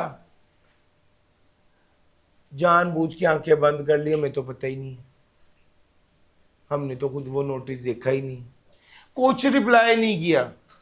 कमिश्नर साहब उसको कंपल्सरी रजिस्टर, जबरदस्ती रजिस्टर कर देंगे, और रजिस्टर करने के बाद एक नोटिस उसको भिजवा देंगे कि मुबारक हो, तुम्हें रजिस्टर कर दिया गया। अब ये बंदा जबरदस्ती रजिस्टर हो गया और इस पर भी सारी रिक्वायरमेंट्स वही सेल्स टैक्स की हैं जो किसी आम रजिस्टर्ड पर्सन पर है। अब क्या होगा, इसको कंप्लाई करना पड़ेगा सारी रिक्वायरमेंट्स ऑफ सेल्स टैक्स पे, और अगर वो बंदा नहीं करता तो कमिश्नर इसके खिलाफ लीगल एक्शन करेगा। एक आखिरी बात लिखी हुई है इसी टॉपिक में, वो मैंने इसमें नहीं डाली। अगर कमिश्नर ने एक बंदे पे गुस्सा खा के कि इस बंदे ने मेरे नोटिस का भी जवाब नहीं दिया, उसके खिलाफ लीगल एक्शन किया, उस पर पेनल्टी भी लगाई, और वो बंदा आया वन गुड डे और उसने कहा कि मैं तो मुझसे बाहर था, मुझे तो रजिस्टर होने की ज़रूरत ही नहीं है, तो कमिश्नर कहेगा चलो ठीक है तुम रजिस्टर मत, तो वो जो पेनल्टी और तुम्हें मैंने सारी चीज़ें दी थी वो क्या कर दी गई, ख़त्म कर दी। तो अगर वो बंदा रजिस्टर नहीं होना चाहिए था उसको, और कमिश्नर ने अपने तौर पे उसको कंपल्सरी रजिस्टर करके उसको फाइन पेनल्टी भी लगा दी, तो कमिश्नर खुद ही उसकी रजिस्ट्रेशन को भी खत्म करेगा और फाइन और पेनल्टी भी उसको क्या कर देगा, माफ कर देगा। सर जी ये इंपॉर्टेंट था एरिया, आपको मैंने कवर करा दिया। अब इसके बाद जो इंपॉर्टेंट डिस्कशन है वो है, यार ये भी बता दूं बातें, छोटी छोटी बातें। Sir change in particulars of registration, अगर कोई बंदा एक आरटीओ से दूसरे आरटीओ में चला गया, या उसका नाम या उसका एड्रेस या कुछ तब्दील हो गया है, तो फिर वो ये चेंज कंप्यूटराइज सिस्टम को 14 दिन के अंदर अंदर बता देगा और कंप्यूटराइज सिस्टम उसको चेंज कर देगा। हाँ अगर वो मैन्युफैक्चरर पहले नहीं था और अब मैन्युफैक्चरर बन गया है, तो मैन्युफैक्चर के लिए कुछ एडिशनल रिक्वायरमेंट भी हैं। GPS tagged photograph of gas and electricity metre, GPS tagged photograph of plant and machinery, उसको वो रिक्वायरमेंट भी पूरी करनी पड़ेंगी। और जब वो रिक्वायरमेंट पूरी हो जाएंगी तो उसको एक रिवाइज सर्टिफिकेट इशू कर दिया जाएगा। पहले एक सर्टिफिकेट इशू हुआ था ना सेल्स टैक्स रजिस्ट्रेशन का, अब रिवाइज सर्टिफिकेट इशू कर दिया जाएगा कंप्यूटराइज सिस्टम से। बाज़ों का तो बंदा खुद बताता है एफबीआर को, अगर एफबीआर को बंदा ना बताया, कमिश्नर उसको नोटिस दे दे, तो कमिश्नर उसको ये सारी बातें कह के उसको एक रिवाइज सर्टिफिकेट इशू कर देगा। सर ट्रांसफर ऑफ रजिस्ट्रेशन, अब क्या हुआ, अगर एक बंदा एक जगह से दूसरी जगह चला गया तो उसका मुतलका आरटीओ भी तब्दील हो जाएगा, यस और नो, ये असल गेम है। अब बंदा एक जगह से दूसरी जगह चला गया है तो वो नोटिस देगा कि मैं एक जगह से दूसरी जगह जा रहा हूं, तो बोर्ड वाले उसको कहेंगे कि अब तुम्हारा मुतलका आरटीओ पुराना नहीं है, नए वाला बन गया है। पुराने आरटीओ वाले उस बंदे से रिलेटेड सारे क्वाइफ नए आरटीओ को ट्रांसफर कर देंगे, और नया आरटीओ उस पर अपनी जुरिस्डिक्शन, अपनी अथॉरिटी को ऐसे एक्सरसाइज करेगा जैसे हमेशा वो उसी आरटीओ के अंडर था। ये बात है। कैंसिलेशन ऑफ मल्टीपल रजिस्ट्रेशन, अगर एक बंदा मैन्युफैक्चरिंग कर रहा है और एक से ज्यादा फैक्ट्रियां मुख्तलिफ जगहों पे कर रहा है तो फिर मल्टीपल रजिस्ट्रेशन रख सकता है, वरना नहीं रख सकता। अब किसी बंदे ने मल्टीपल रजिस्ट्रेशन कराई है तो उसे कैंसिल करनी पड़ेगी, सरेंडर करनी पड़ेगी और एक रजिस्ट्रेशन रह जाएगी। अब अगर 2 आरटीओ में रजिस्ट्रेशन कराई हुई है तो एक आरटीओ में रह जाएगी और एक में खत्म हो जाएगी। जिस आरटीओ से रजिस्ट्रेशन खत्म होगी उस आरटीओ से सारे कवायद और सारा रिकॉर्ड उस आरटीओ में भिजवा दिया जाएगा जहां पर रजिस्ट्रेशन रह गई है, बरकरार है। यानी उसने एक जगह लिखा हुआ है रजिस्ट्रेशन सरेंडर्ड से उस जगह पे जहां पे रजिस्ट्रेशन रिटेन्ड। यार मेरा पॉइंट समझ आ रहा है? तो ये, और जब रजिस्ट्रेशन कैंसिल हुई, देखिए इसका ये मतलब नहीं कि उसकी लाइबिलिटीज में कोई तब्दीली आई है या राइट्स में कोई तब्दीली आई है, उसके राइट्स लाइबिलिटी में कोई तब्दीली नहीं आएगी। डी रजिस्ट्रेशन की बात करने लगा। डी रजिस्ट्रेशन क्या है? द बोर्ड और एनी ऑफिसर में डी रजिस्टर, एक बंदा जो कि रजिस्टर्ड था उसे डी रजिस्टर किया जा सकता है किस रीजन की वजह से? If is cease to carry on his business, his suppliers have become exempt. अगर वो बिजनेस नहीं कर सका, उसकी सप्लाईज क्या हो गई हैं, एग्जाम्प्ट हो गई हैं. ही ट्रांसफर और सेल्स इज बिजनेस, वो बिजनेस को क्या कर देता है, ट्रांसफर या सेल कर देता है, या मर्ज कर देता है, या failure to file return for 6 consecutive months. इन सारी चीजों के हवाले से उसे क्या कर दिया जाएगा, डी रजिस्टर कर दिया जाएगा.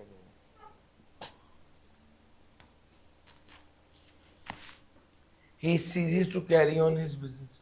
His suppliers have become exempt. He transfers or sells his business. Merge with another person. Failure to file tax return for 6 consecutive months. Sir मेरा पॉइंट समझ आ रहा है. ये सारी चीजें डी रजिस्ट्रेशन से रिलेटेड. इन सारे केसेस में ऐसे बंदे को डी रजिस्टर कर दिया जाएगा. सर जब कोई बंदा डी रजिस्ट्रेशन की दरख्वास्त देता है, जिसने अपना बिजनेस खत्म किया है या सप्लाईज एग्जाम्प्ट हो गई हैं, वो रजिस्टर नहीं होना चाहता, वो कमिश्नर को अप्लाई करता है कि मुझे डी रजिस्टर कर दो, तो कमिश्नर उसको डी रजिस्टर कर देगा. कब तक, दरख्वास्त देने के 90 दिन के अंदर, या जब उसके ड्यूज क्लियर हो गए, विच एवर इज लेटर. अब यहाँ पे एक बात है, जब कोई बंदा कमिश्नर के पास आएगा और आके कहेगा ना मुझे डी रजिस्टर कर दो, तो कमिश्नर को ऑडिट शुरू कर देगा. डिटेल से देखेगा कि कहीं कोई पैसे उससे लेने वाले रह तो नहीं गए. उसका ऑडिट खत्म, ये ऑडिट 90 दिन तक खत्म हो जाएगा. अब 2 बार 90 दिन लिखा हुआ है, एक बार लिखा हुआ है 90 दिन का एप्लीकेशन के अंदर रजिस्टर कर देंगे, दूसरी बार लिखा हुआ उसका ऑडिट शुरू हो गया तो 90 दिन के अंदर ऑडिट खत्म होगा, और ऑडिट खत्म होने के बाद उसकी फाइनल लायबिलिटी होगी वो पे की जाएगी, और जब वो फाइनल लायबिलिटी पे करेगा फिर उसको रजिस्टर किया जाएगा. और अगर वो बंदा फाइनल लायबिलिटी पे उसने ऑडिट शुरू हुआ, कोई डॉक्यूमेंट्स मांगे, वो डॉक्यूमेंट प्रोवाइड नहीं किए, तो फिर उसे डी रजिस्टर नहीं किया जाएगा. अगर एक बंदा 6 माह तक लगातार रिटर्न फाइल नहीं कर रहा, तो उस बंदे को कमिश्नर बुलाएगा और उससे कहेगा कि तुम क्या नोटिस देगा इन राइटिंग, और उससे कहेगा तुम क्यों नहीं रिटर्न फाइल कर रहे. अगर वो कहता है भाईजान मैं तो कुछ सेल परचेज कर ही नहीं रहा पिछले 6 माह से, तो ऐसे बंदे को डी रजिस्टर कर दिया. डी रजिस्टर होने पर उसकी ऑब्लिगेशन और लायबिलिटीज में किसी किस्म की कोई तब्दीली नहीं आएगी. सर अब अगला स्टेप आ गया, डी रजिस्ट्रेशन वाला एरिया कवर हो गया. ये जो एरिया मैंने आपको registration, temporary registration, company registration, compulsory registration, D registration, suspension और ब्लैक लिस्टिंग पढ़ाया, ये वो वाला एरिया है जिसमें से थ्योरेटिकली सवाल आता है. कॉन्सेप्ट मैंने आपको बता दिए हैं, सारी बातें, इसको आपको क्रैम करना है. अब ये वाला नक्शा भी देख लो. अगर कोई बंदा टैक्स चोरी करता है या टैक्स फ्रॉड करता है, तो उसे विदाउट नोटिस सस्पेंड कर दिया जाएगा. किन केसेस में, अगर वो बंदा रजिस्टर्ड एड्रेस पर अवेलेबल नहीं था, अगर उस बंदे ने टैक्स वालों को प्रेमिसेस में अंदर आने की इजाजत नहीं दी, अगर उसकी प्रोफाइल अब नॉर्मल है यानी इनपुट क्लेम करी जा रहा है और आउटपुट नहीं है, अगर सबसे ज्यादातर परचेजेस खुद ब्लैक लिस्टेड या सस्पेंडेड पर्सन से ही कर रहा है, अगर सेल्स टैक्स रिटर्न फाइल नहीं कर रहा, अगर दूसरी जुरिस्डिक्शन का कोई कमिश्नर इसके बारे में कह दे कि इसे ब्लैक लिस्ट करो या सस्पेंड करो, और एनी अदर रीजन. सर याद रखना सस्पेंशन जो होती है ना, ये दरमियान का फेज है. और मैं इसको समझाने के लिए हमेशा एक एग्जांपल देता हूँ कि एयरपोर्ट पे एक बंदा 35,000 रुपया लेता हुआ उसकी वीडियो बन गई, वो वीडियो वायरल हो गई. अब एयरपोर्ट वालों ने कहा कि हम इसको तहकीकात करेंगे, तो सबसे पहला काम ये करते कि उसको सस्पेंड कर देते हैं. उसके बाद इन्वेस्टिगेशन होती है. अगर बाद में साबित हो जाए, अगर बाद में साबित हो जाए कि ये बंदा गिल्टी था, तो उसे ब्लैक लिस्ट कर देते हैं.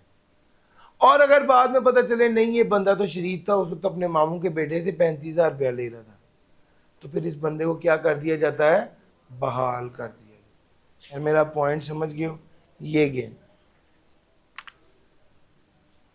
Non availability of the registered person at the given address, refusal to allow access to business premises और refusal to furnish record to an authorised officer abnormal tax profile, making substantial purchases from or to other blacklisted or suspended person, non-filing of sales tax return on recommendation of a commissioner of any other jurisdiction, any other person. Tax evasion या tax fraud हुआ तो उसको suspend कर दिया जाएगा without notice, और order of suspension कब मिलेगा? 7 दिन के अंदर अंदर। अच्छा, ऑर्डर ऑफ सस्पेंशन दे दिया जाएगा। अच्छा, ऑर्डर ऑफ सस्पेंशन देने के 7 दिन के अंदर अंदर उसे शो कॉज नोटिस दिया जाएगा। पहले तो उसे क्या कर दिया है, आराम से बिठा दिया वर्दी उतरवा के। अब उसके बाद उसके 7 दिन के अंदर उसको शो कॉज नोटिस देके शो कॉज नोटिस दिया जाता है। अगर शो कॉज नोटिस नहीं दिया, इसका मतलब है कि ऑर्डर ऑफ सस्पेंशन क्या हो गया है, वॉइड हो गया, वो बंदा बहाल हो गया। अगर शो कॉज नोटिस दिया और उसके 15 दिन के अंदर उसने कोई रिस्पॉन्स नहीं दिया, रिकॉर्ड प्रोवाइड नहीं किया, प्रेमिसेस में आने नहीं दिया, या कोई भी और वजह है, तो ऐसे बंदे को ब्लैक लिस्ट कर दिया जाता है। अगर शो कॉज नोटिस दिया और उस बंदे ने उस नोटिस का प्रॉपर जवाब दिया और कमिश्नर सेटिस्फाइड हो गया कि ये बंदा सच्चा है, तो फिर क्या कर दिया जाएगा, सस्पेंशन ऑर्डर खत्म कर दिया जाएगा, ये बंदा बहाल हो गया। सर ये ब्लैक लिस्टिंग का काम वो कहता है, order of black listing shall be issued with in 90 days of the issues of notice of hearing. Show cause notice के 90 दिन के अंदर ऑर्डर ऑफ ब्लैक लिस्टिंग दे देना चाहिए था। अगर उसने नहीं दिया तो ये बंदा बहाल कर दिया जाएगा। ये टोटल स्टोरी है। यहां पर एक ये बात है, एक सवाल पूछा जा सकता है, सर जी दूसरे इलाके का कमिश्नर क्यों कहेगा इसको, दूसरे इलाके का कमिश्नर क्यों कहेगा इस इलाके के कमिश्नर को कि इस बंदे को ब्लैक लिस्ट करें? तो इसका जवाब है, सर मिसाल ले लीजिए, एक आरटीओ है 1, इसमें बंदा है मिस्टर ए, दूसरा आरटीओ है 2, उसमें बंदा है मिस्टर बी ब्लैक लिस्टेड। ये मिस्टर ए सारी परचेज किससे कर रहा है, मिस्टर बी से। मिस्टर आरटीओ 2 में जो कमिश्नर है, ये आरटीओ 1 के चीफ कमिश्नर को कहेगा कि मिस्टर ए को सस्पेंड करो। क्यों? सारी परचेजेज ये ब्लैक लिस्टेड पर्सन से कर। सर समझ आ रही है? इस तरह किसी बंदे को सस्पेंड किया जा सकता है। सस्पेंशन वाली सारी स्टोरी मैंने आपको बता दी। एक बड़ी अहम बात है, वो भी बताता चलूं। सर जी जो बंदा सस्पेंड हो गया क्या होगा?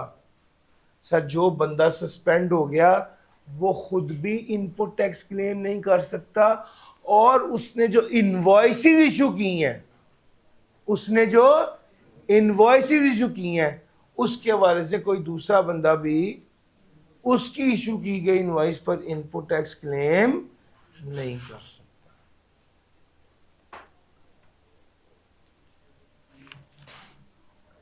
इनपुट क्लेम नहीं कर सकता कोई बंदा, खुद इनपुट टैक्स क्लेम नहीं कर सकता, पहली बात। दूसरा, उस बंदे ने जो इनवॉइसेस जो की उसकी इशू की गई इनवॉइसेस पर कोई इनपुट टैक्स क्लेम नहीं कर सकता। सर ये वाली बात, सस्पेंशन, ब्लैक लिस्टिंग, सारी बातें आपके साथ कर ली। अब मुझे चलना है चैप्टर नंबर 18 की तरफ।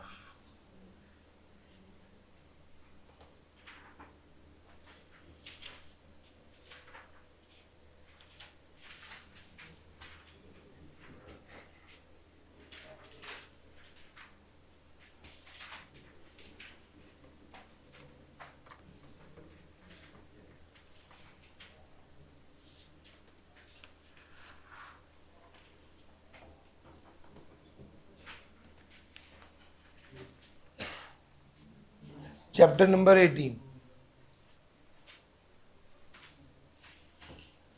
सर जी पहली बात तो ये है कि आउटपुट में से इनपुट एडजस्ट करेंगे तो पेबल आ जाएगा। क्या ये इनपुट अगर एडजस्ट नहीं हो सका तो कैरेट फॉरवर्ड हो जाएगा? तो इसका जवाब है ये 6 माह के लिए कैरेट फॉरवर्ड हो जाएगा। Payment through banking channel. Sir ji payment of a transaction exceeding value of 50,000। अगर 50,000 रुपए की ट्रांजैक्शन पे की गई, ट्रांजैक्शन एक्सीडिंग 50,000, अगर 50,000 से ज़्यादा की पेमेंट करनी है, फिर बात है ये न्यूमेरिकली इंपॉर्टेंट है, 50,000 से ज़्यादा की पेमेंट करनी है तो क्रॉस बैंकिंग चैनल के ज़रिए की जाएगी, 180 दिन के अंदर अंदर पेमेंट कर दी जाएगी, एक बिजनेस बैंक अकाउंट से दूसरे बिजनेस बैंक अकाउंट में पेमेंट की जाएगी, सारी शर्तें पूरी होना जरूरी हैं। 50,000 से ज़्यादा की पेमेंट है, क्रॉस बैंकिंग चैनल 180 दिन के अंदर पे करना है, बिजनेस बैंक अकाउंट से दूसरे बिजनेस बैंक अकाउंट में पे करना है। अगर आपने ये ना किया तो आप इनपुट टैक्स क्लेम नहीं कर सकेंगे। एक बात और सुन लीजिए, अगर आप अनरजिस्टर्ड पर्सन को सप्लाई कर रहे हैं तो पहली बात तो ये है कि आउटपुट टैक्स करते हुए आपने 4% फर्दर टैक्स लगाना है, ये तो पता है। दूसरी बात ये है कि अगर आप अनरजिस्टर्ड पर्सन को सप्लाई कर रहे हैं और सप्लाई कितनी कर रहे हैं, 10 मिलियन पर पर्सन पर मंथ या 100 मिलियन पर पर्सन पर मंथ, इस हद तक आप सप्लाई कर रहे हैं तो आप इनपुट टैक्स क्लेम कर सकते हैं। हाँ, शर्त यह है कि आपके पास NTN या CNIC होना चाहिए। अच्छा, दूसरे नंबर पे देखिएगा, अगर आपकी टैक्स इनवॉइस, अगर आप उस बंदे से NTN या अनरजिस्टर्ड पर्सन को बेचा और NTN या CNIC भी नहीं है, यार मेरा पॉइंट समझ आ रहा है, अगर अनरजिस्टर्ड पर्सन को बेचा और NTN और CNIC भी नहीं है, अवेलेबल नहीं है, तो फिर आप क्या करेंगे, फिर आप इनपुट टैक्स क्लेम नहीं कर सकते। कितना? प्रो रेटा बेसिस पर। प्रो रेटा का मतलब होता है जितने परसेंट सेल्स करेंगे, किसको? अनरजिस्टर्ड को, उतने परसेंट इनपुट टैक्स क्लेम नहीं करें। यार पॉइंट समझ गए? प्रो रेटा का ये मतलब होता है।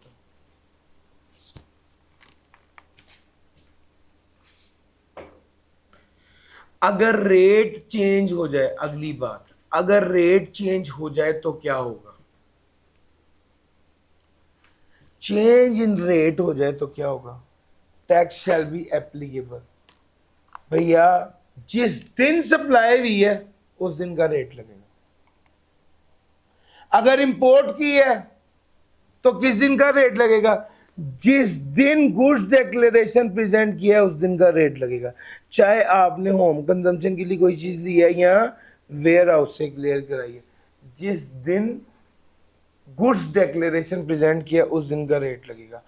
बाज़ औक़ात आप गुड्स डिक्लेरेशन पहले प्रेजेंट कर देते हैं, अभी सामान नहीं आया होता, तो वो कहता है कि गुड्स डिक्लेरेशन पहले प्रेजेंट कर दिया, तो जिस दिन मैनिफेस्ट ऑफ द कन्वेंस आ गई, यानी एक्चुअल में सामान आ गया है, वो कन्वेंस पहुंच गई है, उस दिन का रेट लगेगा। और अगर आपने गुड्स डिक्लेरेशन तो प्रेजेंट कर दिया लेकिन अभी तक टैक्स जमा नहीं कराया और 7 दिन हो गए, if the tax is not paid within 7 days of the presenting of the goods declaration, the tax shall be charged at the rate as is in force on the date on which tax is actually paid. अगर tax पे नहीं किया गया with in 7 days of presenting of the goods declaration, the tax shall be charged at the rate as is in force on which the tax is actually paid. अब क्या बातें मैंने कही हैं, कंक्लूड करने लगा हूं। अगर टैक्स रेट तब्दील हो गया, अब कुछ अर्सा पहले 17 से 18 हुआ था ना, तो उस वक्त क्या होगा? जिस दिन सप्लाई की गई है उस दिन का रेट लगेगा, पहली बात। दूसरी बात, अगर इंपोर्ट कर रहे हैं तो किस दिन का रेट लगेगा? जिस दिन गुड्स डिक्लेरेशन प्रेजेंट किया उस दिन का रेट लगेगा। अगर आपने गुड्स डिक्लेरेशन पहले प्रेजेंट कर दिया है और अभी कन्वेंस पहुंची नहीं, तो जिस दिन कन्वेंस पहुंचेगी उस दिन का रेट लगेगा। अगर आपने गुड्स डिक्लेरेशन प्रेजेंट कर दिया लेकिन टैक्स नहीं जमा कराया और 7 दिन हो गए हैं, तो 7 दिन के बाद अब जिस दिन टैक्स जमा कराएंगे उस दिन का रेट लगेगा। सर सेल्स टैक्स कैसे पे करना होता है? कहते हैं अगर इंपोर्ट किया है तो कस्टम ड्यूटी के साथ पे करें, और अगर वैसे सप्लाई है तो रिटर्न के साथ जमा कराएं। किस तरह जमा कराएं? जैसे कस्टम ड्यूटी पे किया है वैसे पे कर दें इंपोर्ट किया है तो, और अगर रिटर्न के साथ जमा कराना है तो designated branches and national bank की वहां पर आपको टैक्स जमा कराना होता है।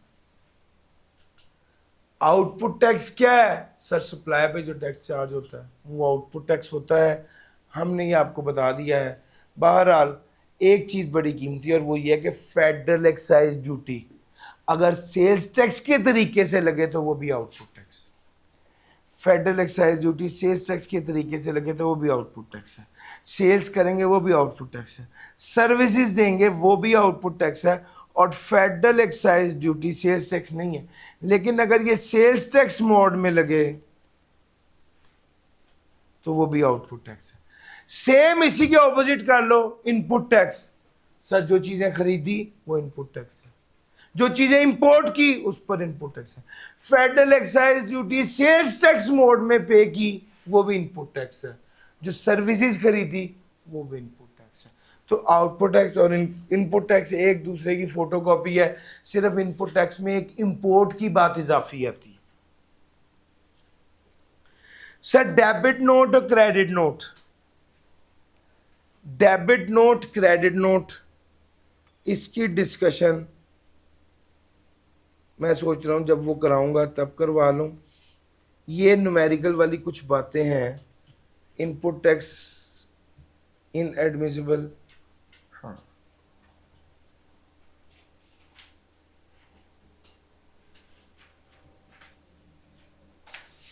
सर जी, ये जो अभी मैंने आपको बातें बताई हैं, इसके बाद कुछ बातें ऐसी हैं जिनका ताल्लुक ज़्यादा न्यूमेरिकल से हैं, जो मैंने प्लान किया था कि ये वाली बातें मैं आपको कल बता दूंगा। अलबत्ता इसका यूनिट नंबर 4 निकाल लीजिए।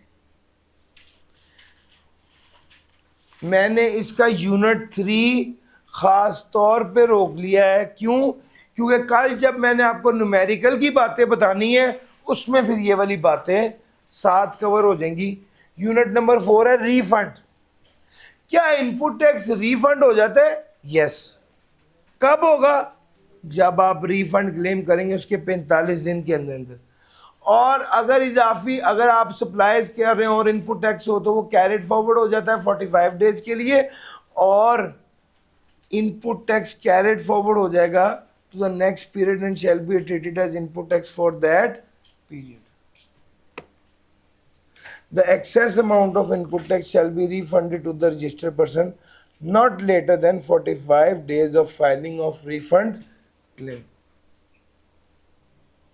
The board may prescribe the procedure for refund of excess input tax against other taxable suppliers. Sir ji आपको जो अगली बात बतानी है वो ये है कि अगर किसी बंदे का रीफंड मिलता है और उसकी कस्टम ड्यूटी भी वापस मिलनी है उसको, तो वो कहता है कस्टम ड्यूटी के साथ ही रीफंड मिल जाएगा। कस्टम ड्यूटी वापस मिलने को कहते हैं ड्यूटी ड्रॉबैक। तो वो रीफंड के ड्यूटी ड्रॉबैक्स के साथ रीफंड भी मिल जाएगा। एक अहम बात ये है, अगर आपका रीफंड बनता है 100 रुपये और आपकी पेनल्टी बनती है 10 रुपये, तो वो कहता है 10 रुपये एडजस्ट करने के बाद बकाया 90 रुपये की आपको रीफंड मिलेगा। यानी अगर कोई पेनल्टी होगी तो वो रीफंड के साथ एडजस्ट हो जाएगी। बाज़ औक़ात ऐसा होता है कि इनपुट टैक्स क्लेम किया गया और पता चलता है कि ये 2 नंबरी की गई है, तो उसके खिलाफ कार्रवाई शुरू हो जाती है और ये कार्रवाई 60 दिन के अंदर अंदर कंप्लीट होगी। लेकिन अगर असिस्टेंट कमिश्नर लेवल का बंदा इंक्वायरी शुरू कर दे तो ये इंक्वायरी 120 दिन तक चलेगी, और अगर बोर्ड इंक्वायरी शुरू कर दे तो 9 मंथ तक ये केस चल जाएगा। सर ये 4.1 में सारी बातें थी। बेस्ट जजमेंट असेसमेंट आप लोग पहले इनकम टैक्स में भी देखा हुआ है, वही है। बेस्ट जजमेंट असेसमेंट क्या होता है? If a person fails to file a sales tax return in response to a notice or does not produce requested accounts, अगर कोई बंदा रिटर्न फाइल नहीं कर पाता, in response to a notice or does not produce requested accounts, अब कोई बंदा return नहीं फाइल कर पाता या रिक्वेस्टेड अकाउंट्स नहीं प्रोवाइड कर पाता कमिश्नर इनलैंड रेवेन्यू को, तो फिर वो तंग आगे क्या करेगा, बेस्ट जजमेंट असेसमेंट कर लेगा और साथ उसके पेनल्टी भी लगाएगा।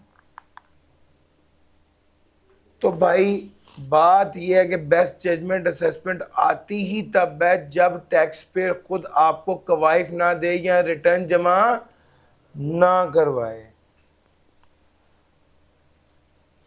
अगर बेस्ट जजमेंट असेसमेंट के 60 दिन के अंदर अंदर अगर एक बंदे ने वो वाला टैक्स अदा कर दिया है तो टैक्स वालों को कोई नाराजगी नहीं, टैक्स वाले कहते हैं ठीक है। अब अगली बात यह है कि अगर किसी बंदे ने किसी भी वजह से टैक्स नहीं जमा कराया, टैक्स कम जमा कराया, रिफंड ज्यादा क्लेम किया है या इनपुट टैक्स वो क्लेम किया जो उसका नहीं बनता था, तो कमिश्नर उसके खिलाफ कार्रवाई कर सकता है। कब तक? 5 साल तक। जिस साल उसने रिटर्न जमा कराई है, रेलिवेंट डेट जो है 15th of the following month, जब उसने रिटर्न जमा कराई है उसके 5 साल तक वो कमिश्नर इनलैंड रेवेन्यू को शो कॉज नोटिस दे सकता है और डिटेल से उसको चेक कर सकता है। अच्छा जी, अगली बात आ गई, अगर आपने कम टैक्स जमा कराया है तो एफबीआर वाले के पास क्या पावर है? आपके प्रेमिसेस को सील करने की पावर है, आपके प्रेमिसेस को सील करने की पावर है। वो कहता है where a registered person pays the amount of tax less than the tax indicated in the return, the short amount of paid along with the default surcharge recover कैसे होगा? Premises को seal कर देंगे और क्या होगा? बैंक अकाउंट्स अटैच कर देंगे, बैंक अकाउंट्स अटैच कर देंगे। सर ये वाला एरिया जो इसका 4th यूनिट है, असल में ये भी प्योरली क्रैमिंग बेस्ड है, इसमें से न्यूमेरिकल कुछ खास नहीं आता। रिटर्न और रिकॉर्ड की बात करने लगा।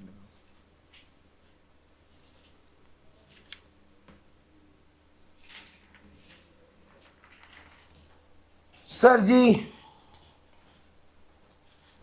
जी जो सेल्स टैक्स है ना, इसमें हर महीने रिटर्न जमा करानी होती है, मंथली रिटर्न है। कुछ लोगों को एफबीआर वाले कह दें तो उन्हें क्वार्टरली रिटर्न भी जमा करानी पड़ती है और कंपनीज के लिए लाजिम है कि वो एनुअल रिटर्न जमा करवाएं। मैं रिटर्न के टॉपिक को नॉर्मली इस स्लाइड इसके साथ डिस्कस करता हूँ। यहाँ पर रजिस्टर्ड पर्सन के लिए मंथली रिटर्न जमा करानी है, जो कब तक करानी होती है? 15 तारीख तक।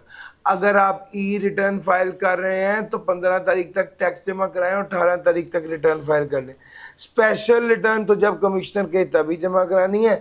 फाइनल रिटर्न जब बंदा डी रजिस्टर हो तब जमा करानी होती है। एनुअल रिटर्न हर साल कंपनीज, प्राइवेट या पब्लिक कंपनीज को जमा करानी होती है और क्वार्टरली रिटर्न जो है वो जिसको कमिश्नर कह दे उसको जमा करानी होती है। रिटर्न का क्रक्स ये है।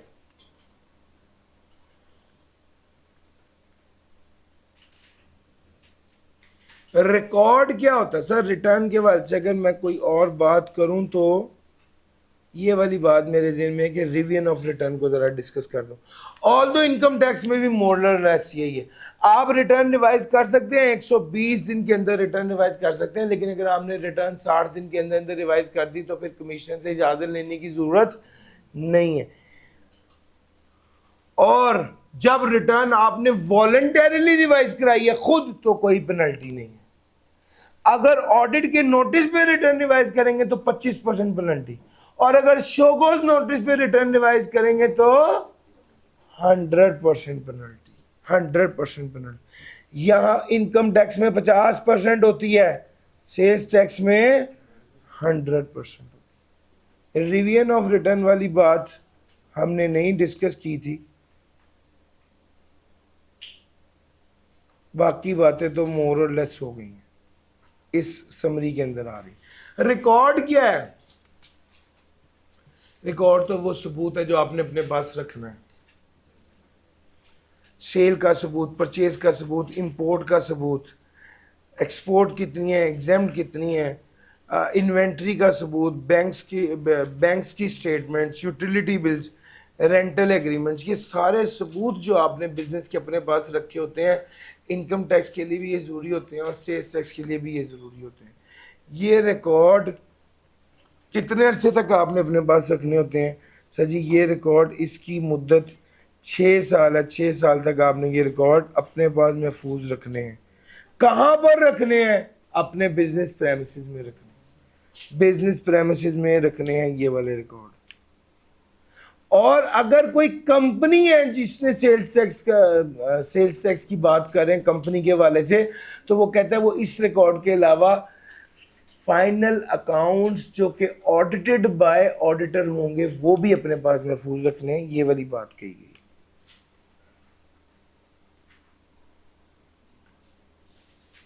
अच्छा जी, आपको बताता चलूं कि इन सेल्स टैक्स की इनवॉइस सिर्फ वो बंदा इशू कर सकता है जो खुद रजिस्टर्ड हो। अब कोई बंदा रजिस्टर्ड नहीं है तो वो सेल्स टैक्स इनवॉइस इशू नहीं कर सकता। अगर आप जिस बंदे को सेल्स टैक्स इनवॉइस इशू कर रहे हैं वो रजिस्टर्ड है तो उसका सेल्स टैक्स रजिस्ट्रेशन नंबर लिखें, और अगर वो रजिस्टर्ड नहीं है तो उसका CNIC या NTN नंबर लिख दें। लेकिन ये इशू सिर्फ वो करेगा जो खुद रजिस्टर्ड होगा। जो रजिस्टर्ड नहीं है वो सेल्स टैक्स इनवॉइस इशू नहीं कर सकता। 6 साल तक आपने अपना ये सारा रिकॉर्ड अपने पास महफूज रखना है। अगर कोई कानूनी कार्रवाई चल रही हो तो कानूनी कार्रवाई के ख़त्म होने के, अगर कोई कानूनी कार्रवाई चल रही है तो कानूनी कार्रवाई जब तक ख़त्म नहीं होती तब तक रिकॉर्ड आपने अपने पास महफूज रखना है। Audit of sales tax affairs.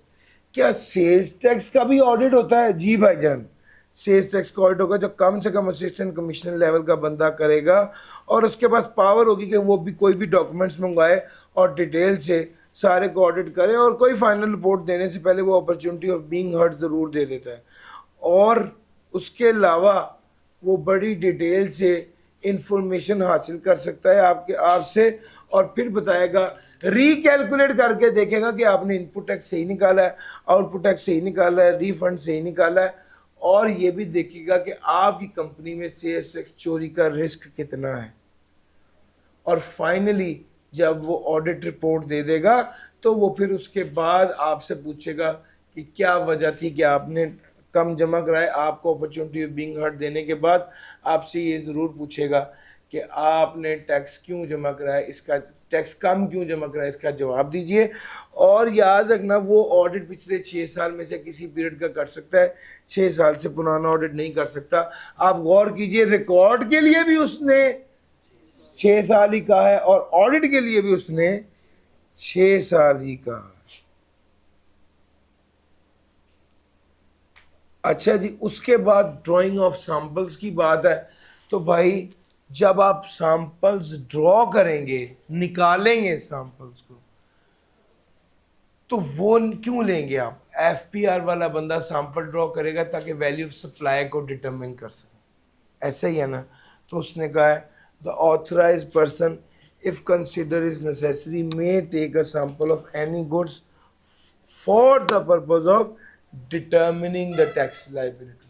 आपने सैंपल ड्रॉ करना है ताकि आप टैक्स लायबिलिटी को डिटर्मिन कर सकें, ताकि आप गुड्स को एस्टेब्लिश कर सकें।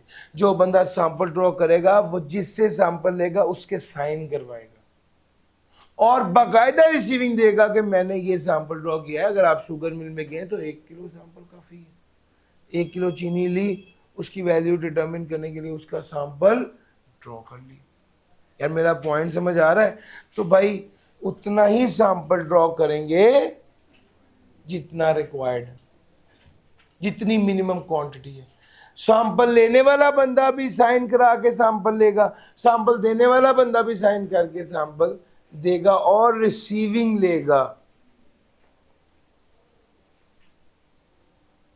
ये मिनिमम क्वांटिटी होनी चाहिए सैंपल की। उसके बाद ट्रांजैक्शन बिटवीन एसोसिएट आ गया।